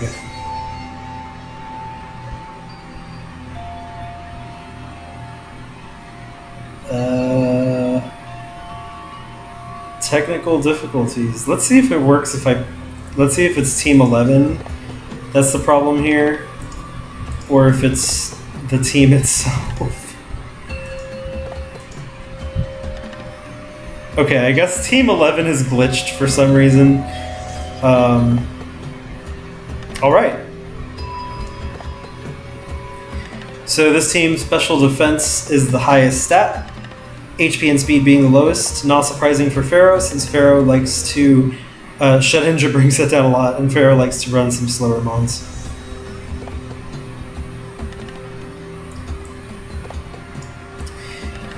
Alright, taking a look at this matchup chart. Dark and Rock being the biggest weaknesses. Once again, though, I would argue that flying is actually the biggest weakness on this team. A common thread in this league, because there is no flying resist on this team. Ice is a tough one too, but you do have some options. See, with Rock you have options in Pharaoh Seed and Claydol. In Dark you have the very robust Nightmare Musharna. but flying is really the big weakness here. So flying spam teams are going to enjoy the advantage they have this league for sure. In terms of speed tier, we actually have a decent spread out on the top. Again, no 120 to fill in that gap between 145 and 120. However, 104, 118, 145 is not bad, especially on that upper end, Beedrill being one of the fastest mons. The lower end, though, however, those 90 and 80 base speed mons are going to be able to run bulk because they don't have anything to outspeed in the 90 and 80 range. So that is something to take into consideration. Lots of very slow mons here. This could be a Trick Room pocket team. I think that Chingling Armored gets Trick Room as well as Claydol, so you could run Trick Room as a little thing because there are a lot of very slow mons on this team. A lot of Phero signature mons, Claydol, Cradily, Shedinja, Wishy Washy. Phero is one that likes to draft his signature mons and not stray too much from that. Bloop saying Shorelorn isn't that bulky. You can make Shorelorn bulkier if you want. Its special defense is very, very good. You just have to invest in HP, yeah. But in terms of special, Shorelorn is almost as bulky as Toxapex on the special side, which I think is worth noting. However, it does like to run offensive more often than not. You do have some nice pivoting between Beedrill, Shorelorn, Musharna Nightmare, Wishy Washy, Oricorio. Lots of great pivots. The things that come in, I actually would love to see a Nightmare Musharna Licky Licky team with Merciless Marinade. That seems so fun, and that could be a great way to take on Miasma teams. Musharna Nightmare in general being able to mess up a lot of opposing weathers. This team does look pretty decent versus weather. The only weather that seems to be struggling a lot here, that doesn't seem to be struggling that much from this team composition, is Hail. Hail doesn't mind this team comp that much. Shedinja also does force certain mons on weather teams to run specific moves to take it down.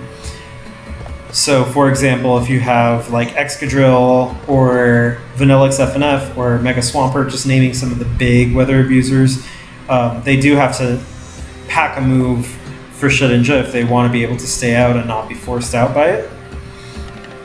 Overall, this team does seem like a fun pivot spam team.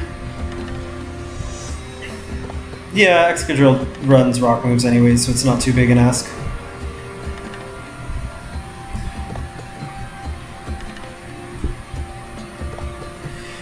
In terms of hazards, Claydol really wins most hazard games with spin and rocks, depending on what you want to pack. Most likely it's going to be spin because it has such a great profile for spinning. You can also go Stealth Rock Cradily, you could go Spikes Phero Seed as well. So there's good hazard options there. I do think that Toucannon looks like a very fun mon to run in a Pocket Trick Room scenario. Toucannon, Wishy Washy, Licky Licky can be very fun Pocket Trick Room. You could even have Pocket Trick Room Musharna Nightmare offensively invested with nuclear fallouts, so I'd love to see that. Overall, pretty cool team. I do like that Beedrill Mega also has the option of hitting really hard with adaptability Poison Jab in Miasma. That's like a free band on top of adaptability, on top of Stab Poison Jab. Something to handle steals that's a little bit more robust would be nice. Oricorio does that with Revelation Dance, but I think that Probopass, like on the Miasma team, is a little bit better of an answer to steals because you can thud into steals with this team pretty easily. That said, I do think that this is a fun team, of course, that Phero signature team, and we love to see it.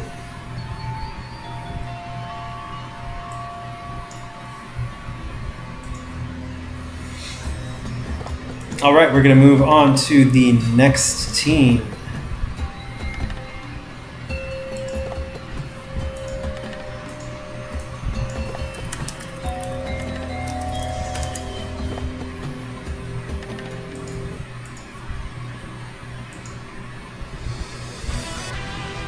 All right, here we are, the Dragons of the West, headed by the Lizard King, Ravenous Rex.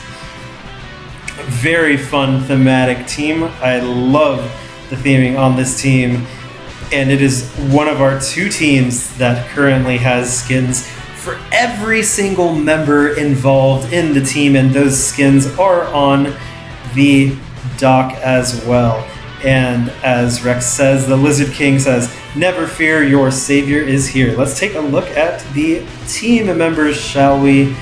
We have Scizor Mega, who I believe is Crimson, Lantern Green, Sceptile White, Illumise Magenta, Torkoal FNF Orange, Pachirisu Yellow, Durant Blue, Duat Lime, Orneridge Ebony, Noivern Violet, Cyan Lickitung, and Lileep Indigo. They all have their very fun costumes ready for the fight. Peak theming, I love it. Let's take a look at the team itself. Okay, once again, the dock is not happy, so let me just fix that.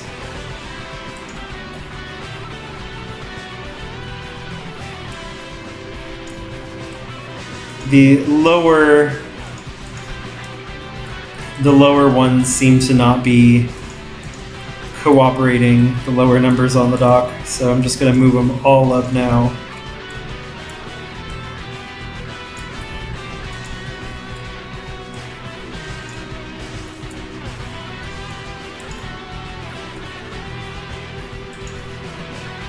Okay. I believe that's Team 7 we need to get to. Yeah. Alright, this team is actually more defensive in nature for once. The defenses are the highest stats. We love a stall king. So yeah, let's take a look at the Pokemon themselves.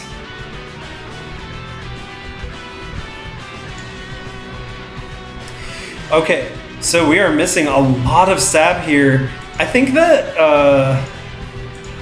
Rex wanted to go for only hero types on this team, so this team definitely a little lopsided in terms of the types. We don't have 1, 2, 3, 4, 5, 6, 7, 8. Yeah, actually we're missing all the villain types.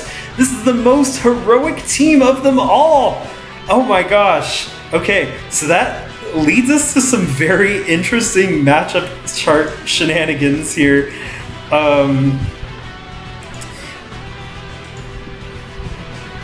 Yeah, Rex lived. He did it for the theme, though. We respect it so hard. I love that. That is amazing. Wow. Is there no one who has themed their team as much as Rex? Amazing. I'm so tempted to give him style points for that. That is just peak right there.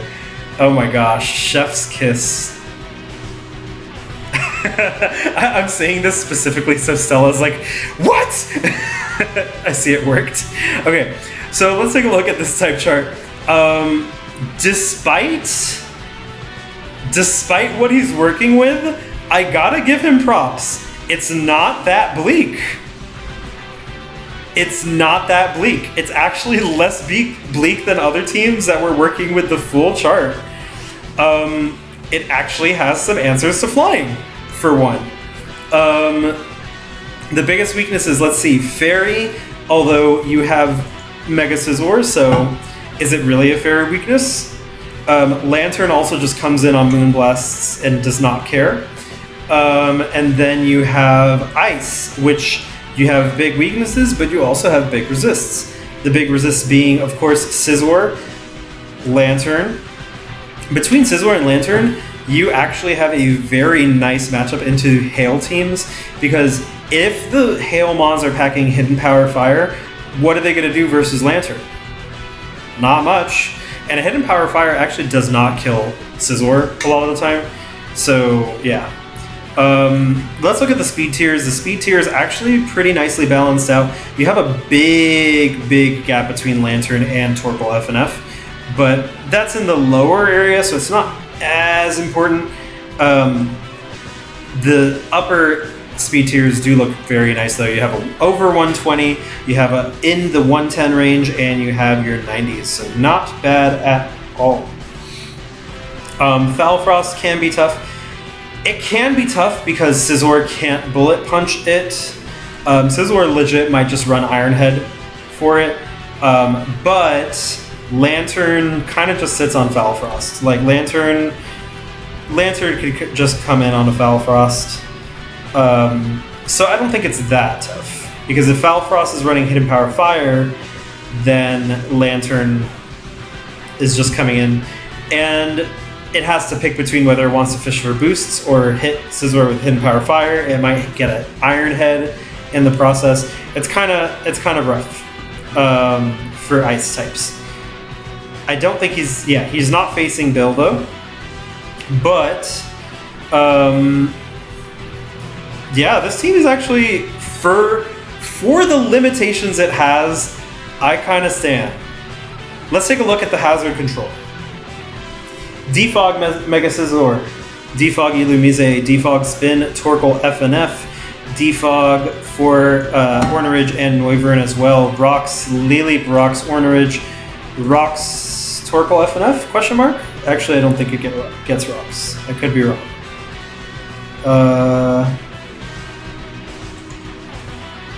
It does get Rocks. Go. Okay. Great removal options, decent setting options. Pivoting. You have pivoting with most of this team, actually. Knock with Mega Scizor.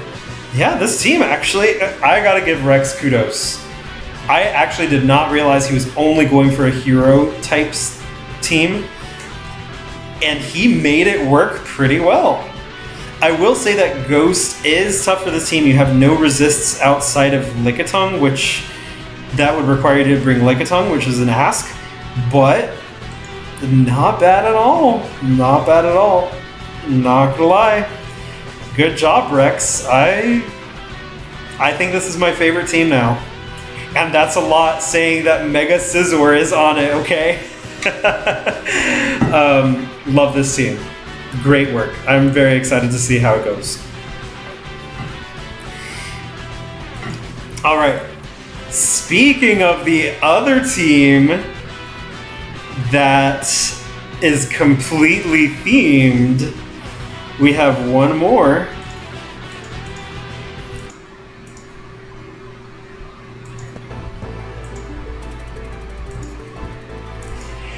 From the darkness comes something truly terrifying. The worst of the worst, the baddest of the bad.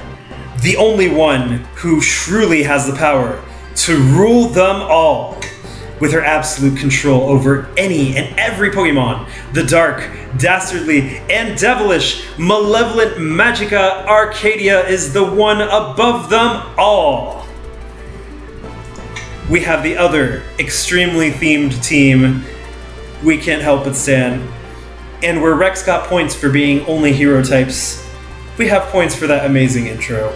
We've got Stella's team, Malevolent Magica Arcadia, the Malefic Marauding Malamars, and of course, Nemesis with the Dragons of the West. So that is going to be like this is going to be like the fight that I tune in on. You guys gotta cook for that fight. You guys gotta give that fight your all, because that is like the fights of Miltank Division. All right. Let's take a look at this team. Also, I love the logo of Meloetta Magica being crossed out for the new team name. Very nice. All right. Let's take a look at these mons. We've got Mega Garchomp, Terrafun Pfizer, Magmortar, Aurorus, Pow Oricorio, Escavalier, Gourgeist Average, Type Null, Kartana, Tapu Fini, Mienfoo, and Sewaddle, all of them sporting their Malefic skins. All of them have that brace that you could see, that pink brace present on every single one in some capacity, all under the control of type Null with that beautiful, beautiful skin. I love the theming here so much. This is the creme de la creme of the villain theming, so great work on it. Let's take a look at the team itself.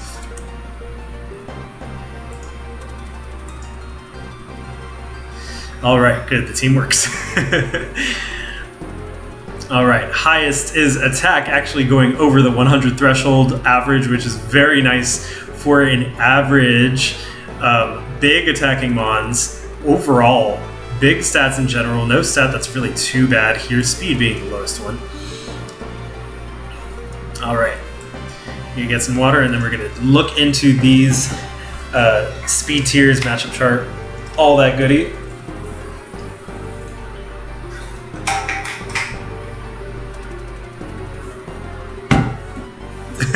We could skip this part. Okay. Yeah, as Galaxy pointed out, Miltank does have a lot of slow teams. Top of the speed chart here being 110. Or 109. So 110s will outspeed. Not the best with speed. You do have a pocket webs in Sewaddle though, so that is something to take into consideration. I think this team actually uses webs pretty well. Only 2 mons over 100. So overall, pretty slow team. I think Kartana is going to want to go Scarf, or Ori Pow actually will go Scarf. You can see Terraform Pfizer going Scarf as well. Flame Charge Magmortar can be a nice little pocket strat to get faster. All right, let's take another look at the matchup chart. Flying, a big theme here in this league. Flying being the weakness for this team, the big weakness. Aurorus being the only flying resist. Now it is a nice flying resist because you also have that nice ice move. You can set up some rocks while you're out. I think Aurorus actually is the only rocker here. No, Garchomp Mega as well. Does type Null get rocks? I don't think it does. And then in terms of removal options, you have Defog on Ori Pow. You have Defog Kartana, Defog Tapu Fini, who I suspect will be coming more often than not. Demolition Terraform Pfizer, who also can run that pretty nicely. Let's see. Physically, you're hitting really hard between Garchomp and Terraform Pfizer. You have S-Cav, you have Kartana. This is a team that can look at your physical walls and be like, okay, and you don't have any option for how much this team can dish out.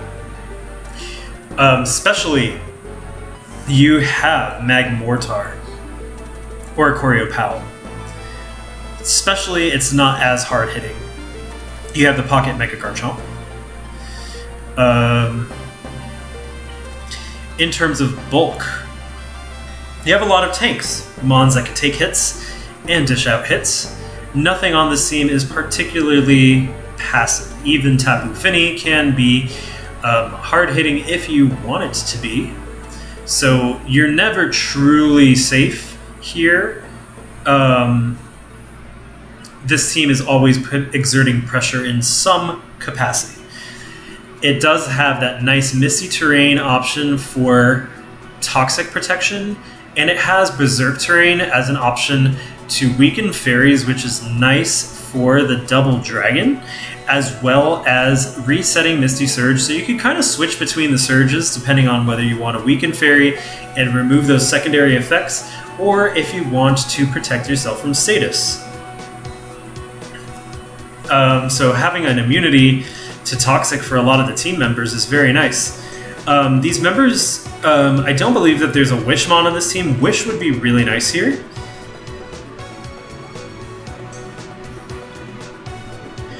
Fairy, Fini was your fairy explicitly because it doesn't get screwed over by Pfizer.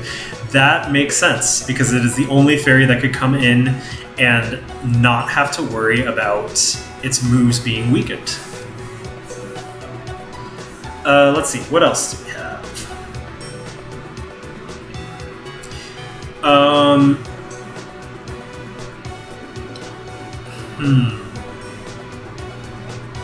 Oh yeah, and Aromatisse as well can do that. In terms of pivoting up Ori Pow, you have type Null, Mianfu. So not a very pivot-heavy team. This team does lack in pivoting, but it does have good defensive options. I do really like Gorgeist on this team as a switch-in for like ground and fire, for example. I would say definitely be careful of flying.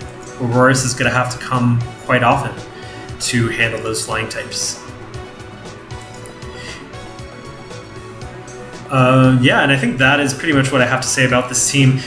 And boosting options as well. You have Rev Dance boosting, you have Swords Dance boosting for these two dragons up top, Flame Charge for Mag Mortar, which is actually a really nice one, Swords Dance Escav, Swords Dance Kartana, Calm Mind Finny, so you do have a lot of boosting options as well.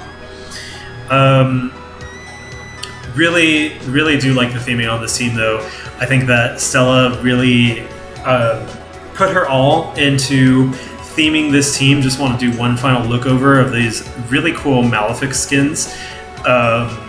Is it Malefic or Malefic? Let me know. One or two. Malefic 1, Malefic 2. And like I said, I think that Malefic. Okay. Malefic. No, Malefic. I think that Stella definitely has the coolest theming along with Rex, and that goes for both leagues.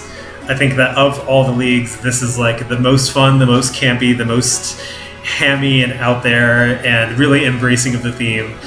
Really, really have enjoyed having both of them, and everybody else. Everybody has really embraced this theme. Miltank Division, especially Tauros Division. We're kind of johnning out here with the information needed for the doc, but it's okay. So fun. So great job. Max style points because Yatu saw this. And yeah, so let's go on to Tina's theme.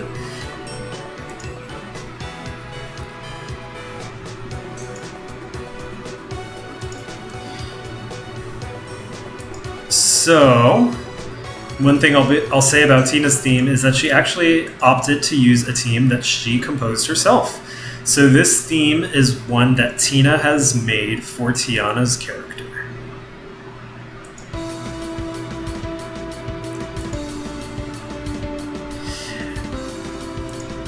Alright, next we have the Interplanetary Defense Force being led by the Interplanetary Cardboard Warrior herself, Tiana, aka Tina, with the Murkrow-Moochers being her nemesis for week 3. So, let's take a look at this team because it is one of the more interesting teams of this draft.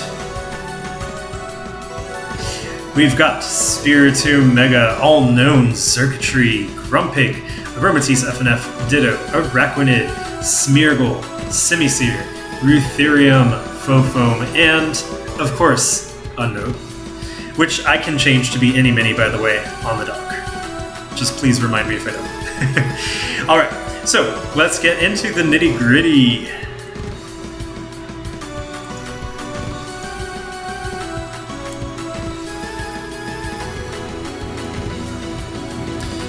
Okay.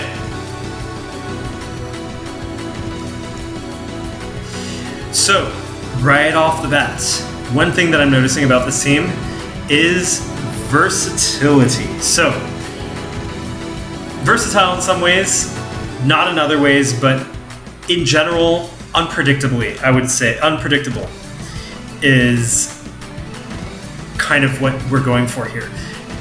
Why do I say that? You have All Known, the king of unpredictability in draft because of its one-time sketch. We have Ditto, who can be any Mon given the circumstances. Smeargle, who also has the non-one-time sketch and can do many different things. So this is a very eclectic, versatile team. One thing that I think really benefits this team with All Known especially is that you have Arcana as an option. Arcana is one of the single best tools in facing other weather teams, aside from setting your own weather itself. The benefit to Arcana is that it's a room, so even if the weather's active, it has to wait until Arcana is done. So, good thing we don't have that room extender, because that would be a little bit nutty in draft. But it already is still pretty tough. All Known itself being not the best stat-wise, but great in what it can do in its versatility. Now, we're also looking again at that speed in this division. A lot of slow teams, nothing over 100. That, I think, is probably this team's biggest weakness.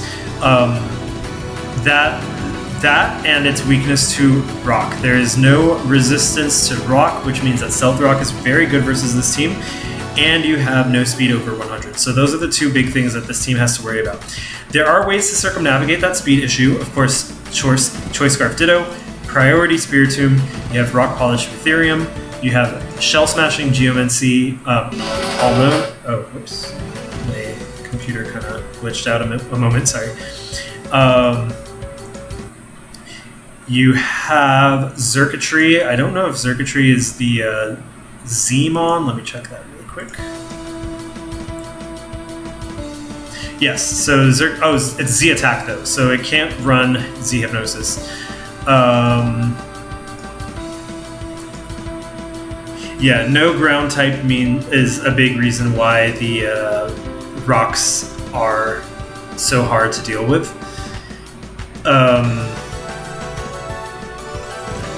But Arachnid Webs is going to be a big one.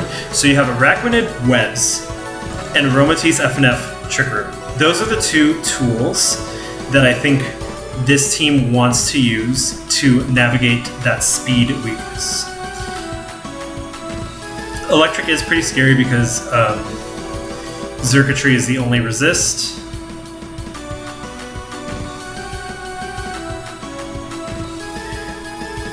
This team, I think Spiritomb Mega Webs is actually really interesting because if you invest in speed, you can actually outspeed a lot of stuff and then sucker the rest. This team really wants to have its moment and just seize that moment as much as possible. So Spiritomb Mega getting a boost, Rutherium getting a cheeky like Huoberry, something like that, All Known being able to boost and sweep. Simisear getting that delinquency into boosting. One say I will say that Arcana does not synergize well with Simisear, so that's something that you kind of have to play around with. Arcana in general can be tough for a lot of these mons, right? Psyche Control, Beast Boost, Clay Construction, Depravity, Imposter, even Water Bubble, Arachnid. A lot of these mons are ability dependent, so you definitely have to be careful that you don't screw yourself over with your own Arcana. But Arcana can be very good versus weather as well. This team does have a really cool hazard game because it has Smeargle, it has Webs, Arachnid, and it has Rocks Ethereum.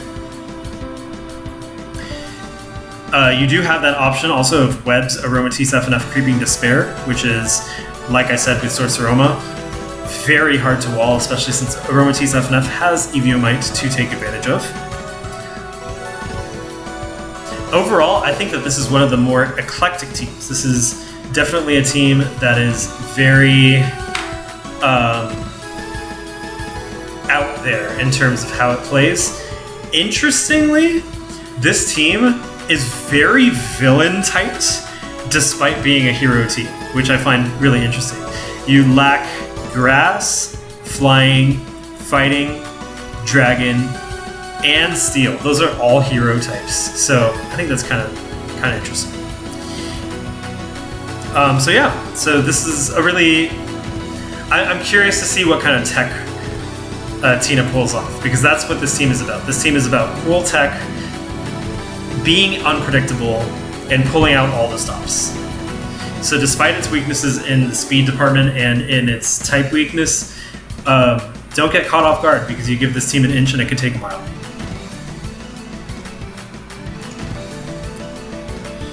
All right, on to the next team.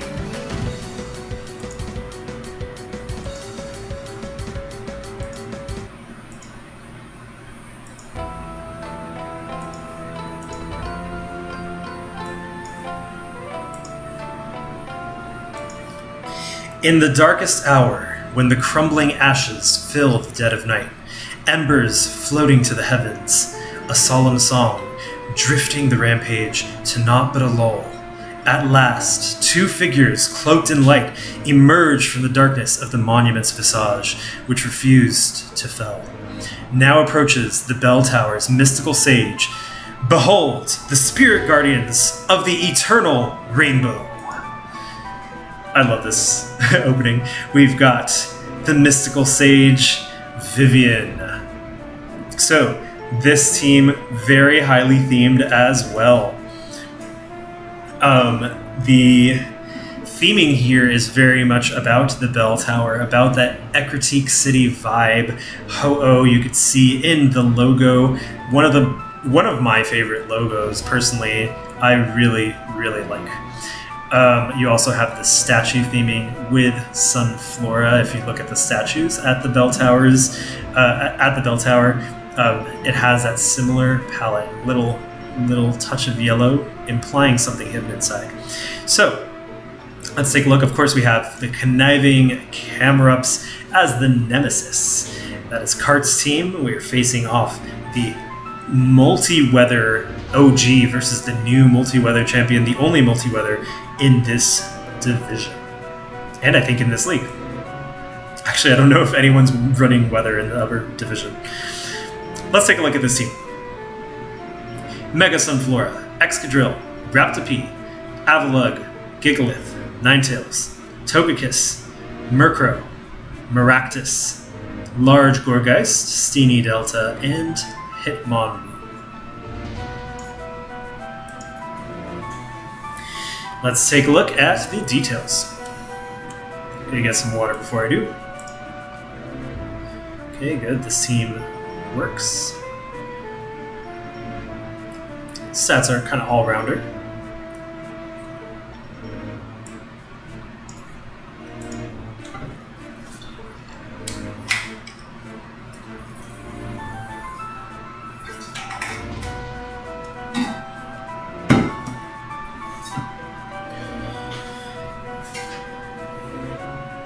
All right, so let's take a look at this team. Noel so thirsty. I live in Arizona, dude. I gotta. Yeah, the theming is really cool. All right. So we have Gigalith and Ninetales as the setters. We have a pocket additional sun setting, so this team does lean a little bit more sun in its setters and sand in its abusers, because you have the pocket Drought Sunflora as an additional setter to combat other weathers. Sunflora also being a great answer to rain. That matchup is not happening, but perhaps in playoffs. And then you have the Excadrill Maractus abusing Sand duo. So you have Gigalith setting their Sand. Of course, Raptopee can benefit from the Sand as well, getting a special defense boost, which is pretty cool. And then with Gourgeist, you don't have to worry about the fire weakness for grass and the ground weakness for sand, because it hits both of those weaknesses, which is very nice. Lots of Gourgeist action in this league, which I love to see. In terms of hazards, we have Rapid Spin on 2 Mons for removal, Defog, Togekiss, Rapid Spin on 3 with Steenie Delta, and then we have Moldy Rocks, Excadrill, Rocks, Gigalith, and I think that's it for Rocks. Spikes on Steenie Delta. I think Avalugg might be able to set Rocks, question mark. Let's see. Yes, you do have Rocks, and Spikes on Maractus too. So this team does have a nice hazard game, which is good because for Sun, you definitely want a good hazard game. Ninetales does not like being chipped down. In terms of the offenses, you have hard hitters on both sides. You have Excadrill as the bastion of sand, and then you have Sunflora Omega as that big breaker. Pitot, of course, being able to go physical in Sun, whereas Maractus goes special in sand. So you kind of have a little bit of everything. You could kind of make this team for what you're fighting, right? So if you have a lot of physical walls that you need to face, Mega Sunflora can rip them apart, vice versa on the other side. You could expect one weather or two weathers versus this team. I would not expect no weather. This team is too slow to not bring weather. So I would expect at least one weather, but you don't know which weather it'll be or if it'll be both. Speaking of the speed tiers, 100 being the top speed tier does make this team slow out of weather, although of course you do have the weather to boost that up, and you do have some ways around that. For example, Prankster, Murkrow, you have Flame Orb, Hitmonwoo with Quick Feet, you have, what else? Raptopee with Rock Polish. So things like that help boost that speed outside of the weather, and this is a pretty slow division, so the low speed might not matter that much. But yeah, one Mon over 100 would have been nice for this team to have for the non-weather matchup. People doing a bunch of highlights in the chat. I do like Sun and Sand together. I think they synergize pretty well. Let's see, in terms of weaknesses, Ice is a very large weakness on this team. Of course, you have Ninetales to take it on, and Avalugg. So it's not as big of a weakness as it might seem at first.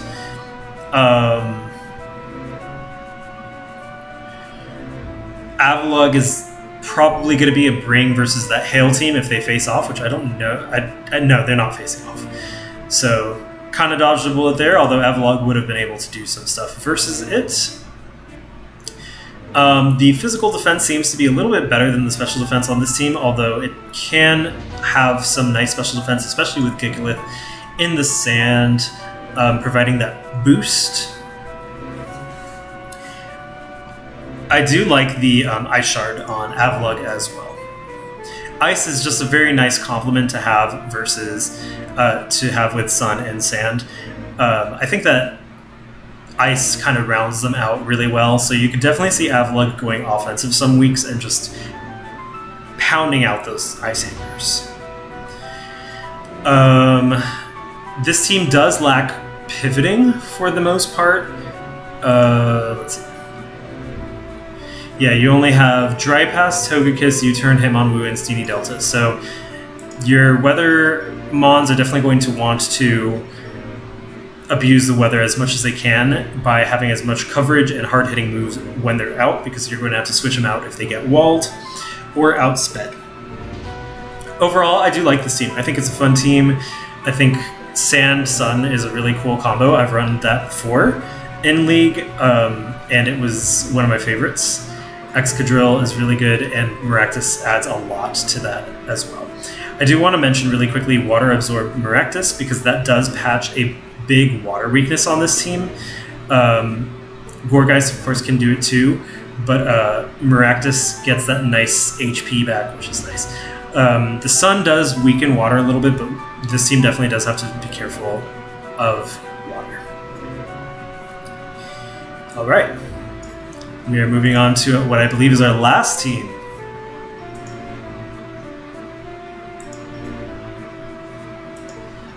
Okay, gonna change the music.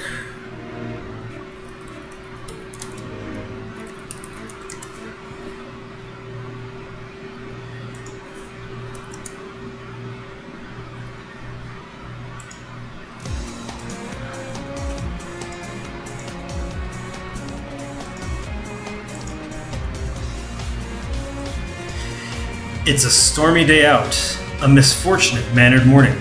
After all, a certain group's calling card has just landed in the various vile villains' laps. The Inconspicuous Club, led by the electric and eccentric leader, a true tactile trickster, Annulled. So this is our last team, led by Annulled, the tactile trickster, who is Void. He's going to be Nemesis with Empty Escorts of Phero. Both of them known for being kind of creative and niche with their strategies, pulling out some unexpected things. So it's going to be fun to see if they could do that against each other. So let's take a look and see the team. Mega Starmie, Tapu Koko, Warfaros, Ignajara, Zorark, Siglif, Lurantis, Wingull, Gliscor, Ribombee, Poliwrath, and Dino. Alright.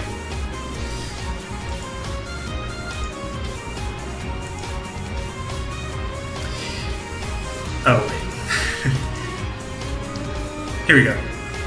Alright, the name of the game for this team is Speed. There's a lot of speedy mons here.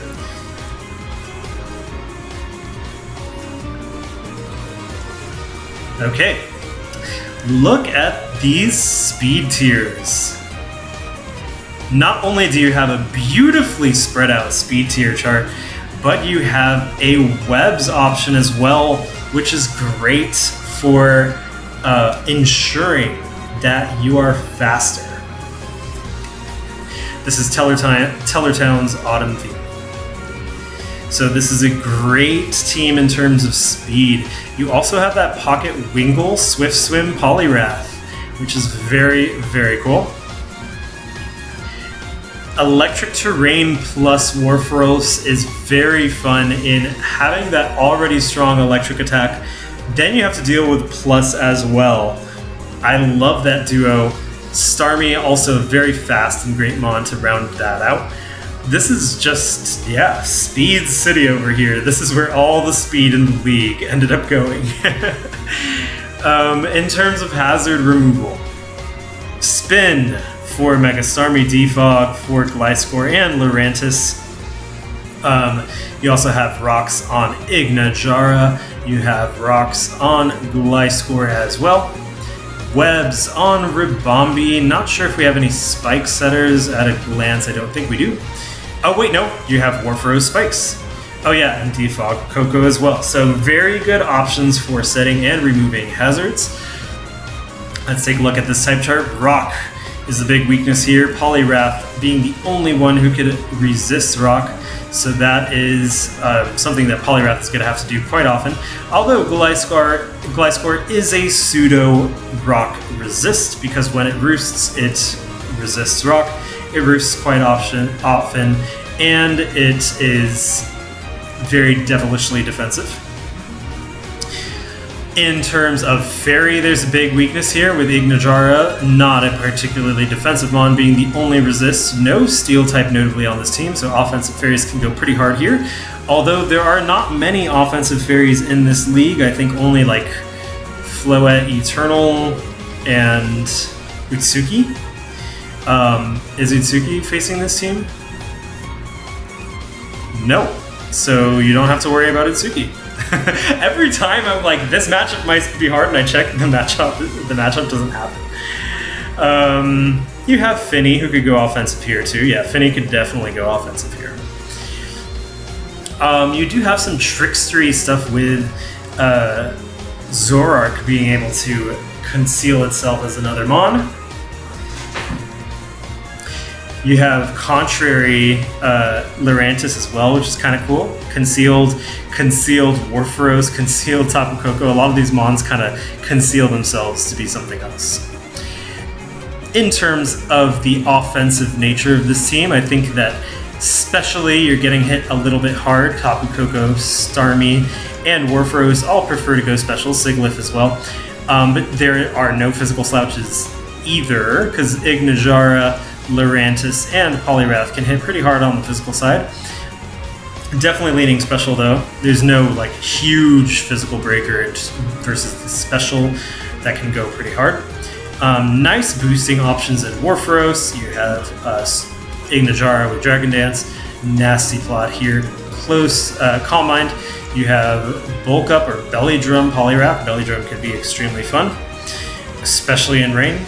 Quiver Dance Ribombi. So you have boosting options as well for this team. Ice is a pretty big weakness too. You have Starmie Mega and Ignajara and Poliwrath. Ignajara you don't really want to use as that though, so I could see Poliwrath coming a lot of the weeks to patch in those holes defensively. Offensively, the Electric Spam is going to be really strong, which pairs nicely with Starmie and Poliwrath to take on grounds that oppose it, and in case there's any electric types, you have Gliscor and Lurantis who can kind of navigate that situation as well. Overall, this looks like a really fun team. Not as defensively backboned, but there's a lot of offensive presence going on here, and I hope we get to see a Wingull Poliwrath situation in one of the battles, because that seems really fun.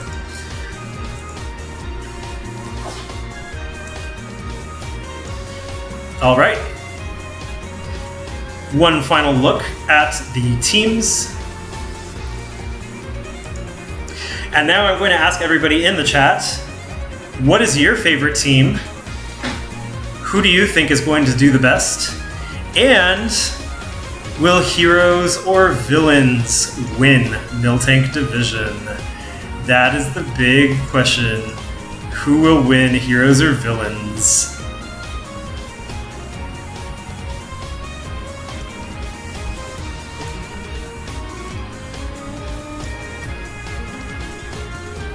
I know who my least favorite is.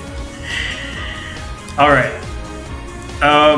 In terms of logos, if I had to pick my favorite, oh my gosh, it's so hard. There's so many good logos this league. If I had to pick my favorite, I am going to go with my favorite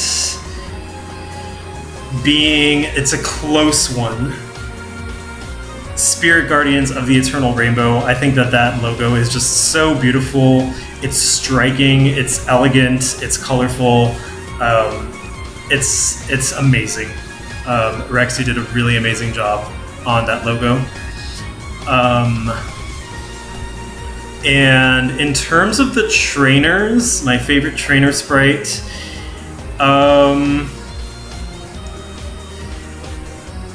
it's so tough. I love them all.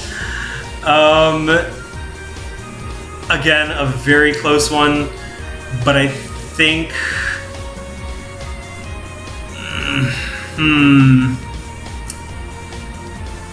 I think it's gonna be the Crimson Jester. I think that the Jester theme is so fun. I think that it's really well done. I think that there's like a great form, language, and colors. Really great job on that sprite. And then finally, in terms of my favorite team of them all, my favorite team has to be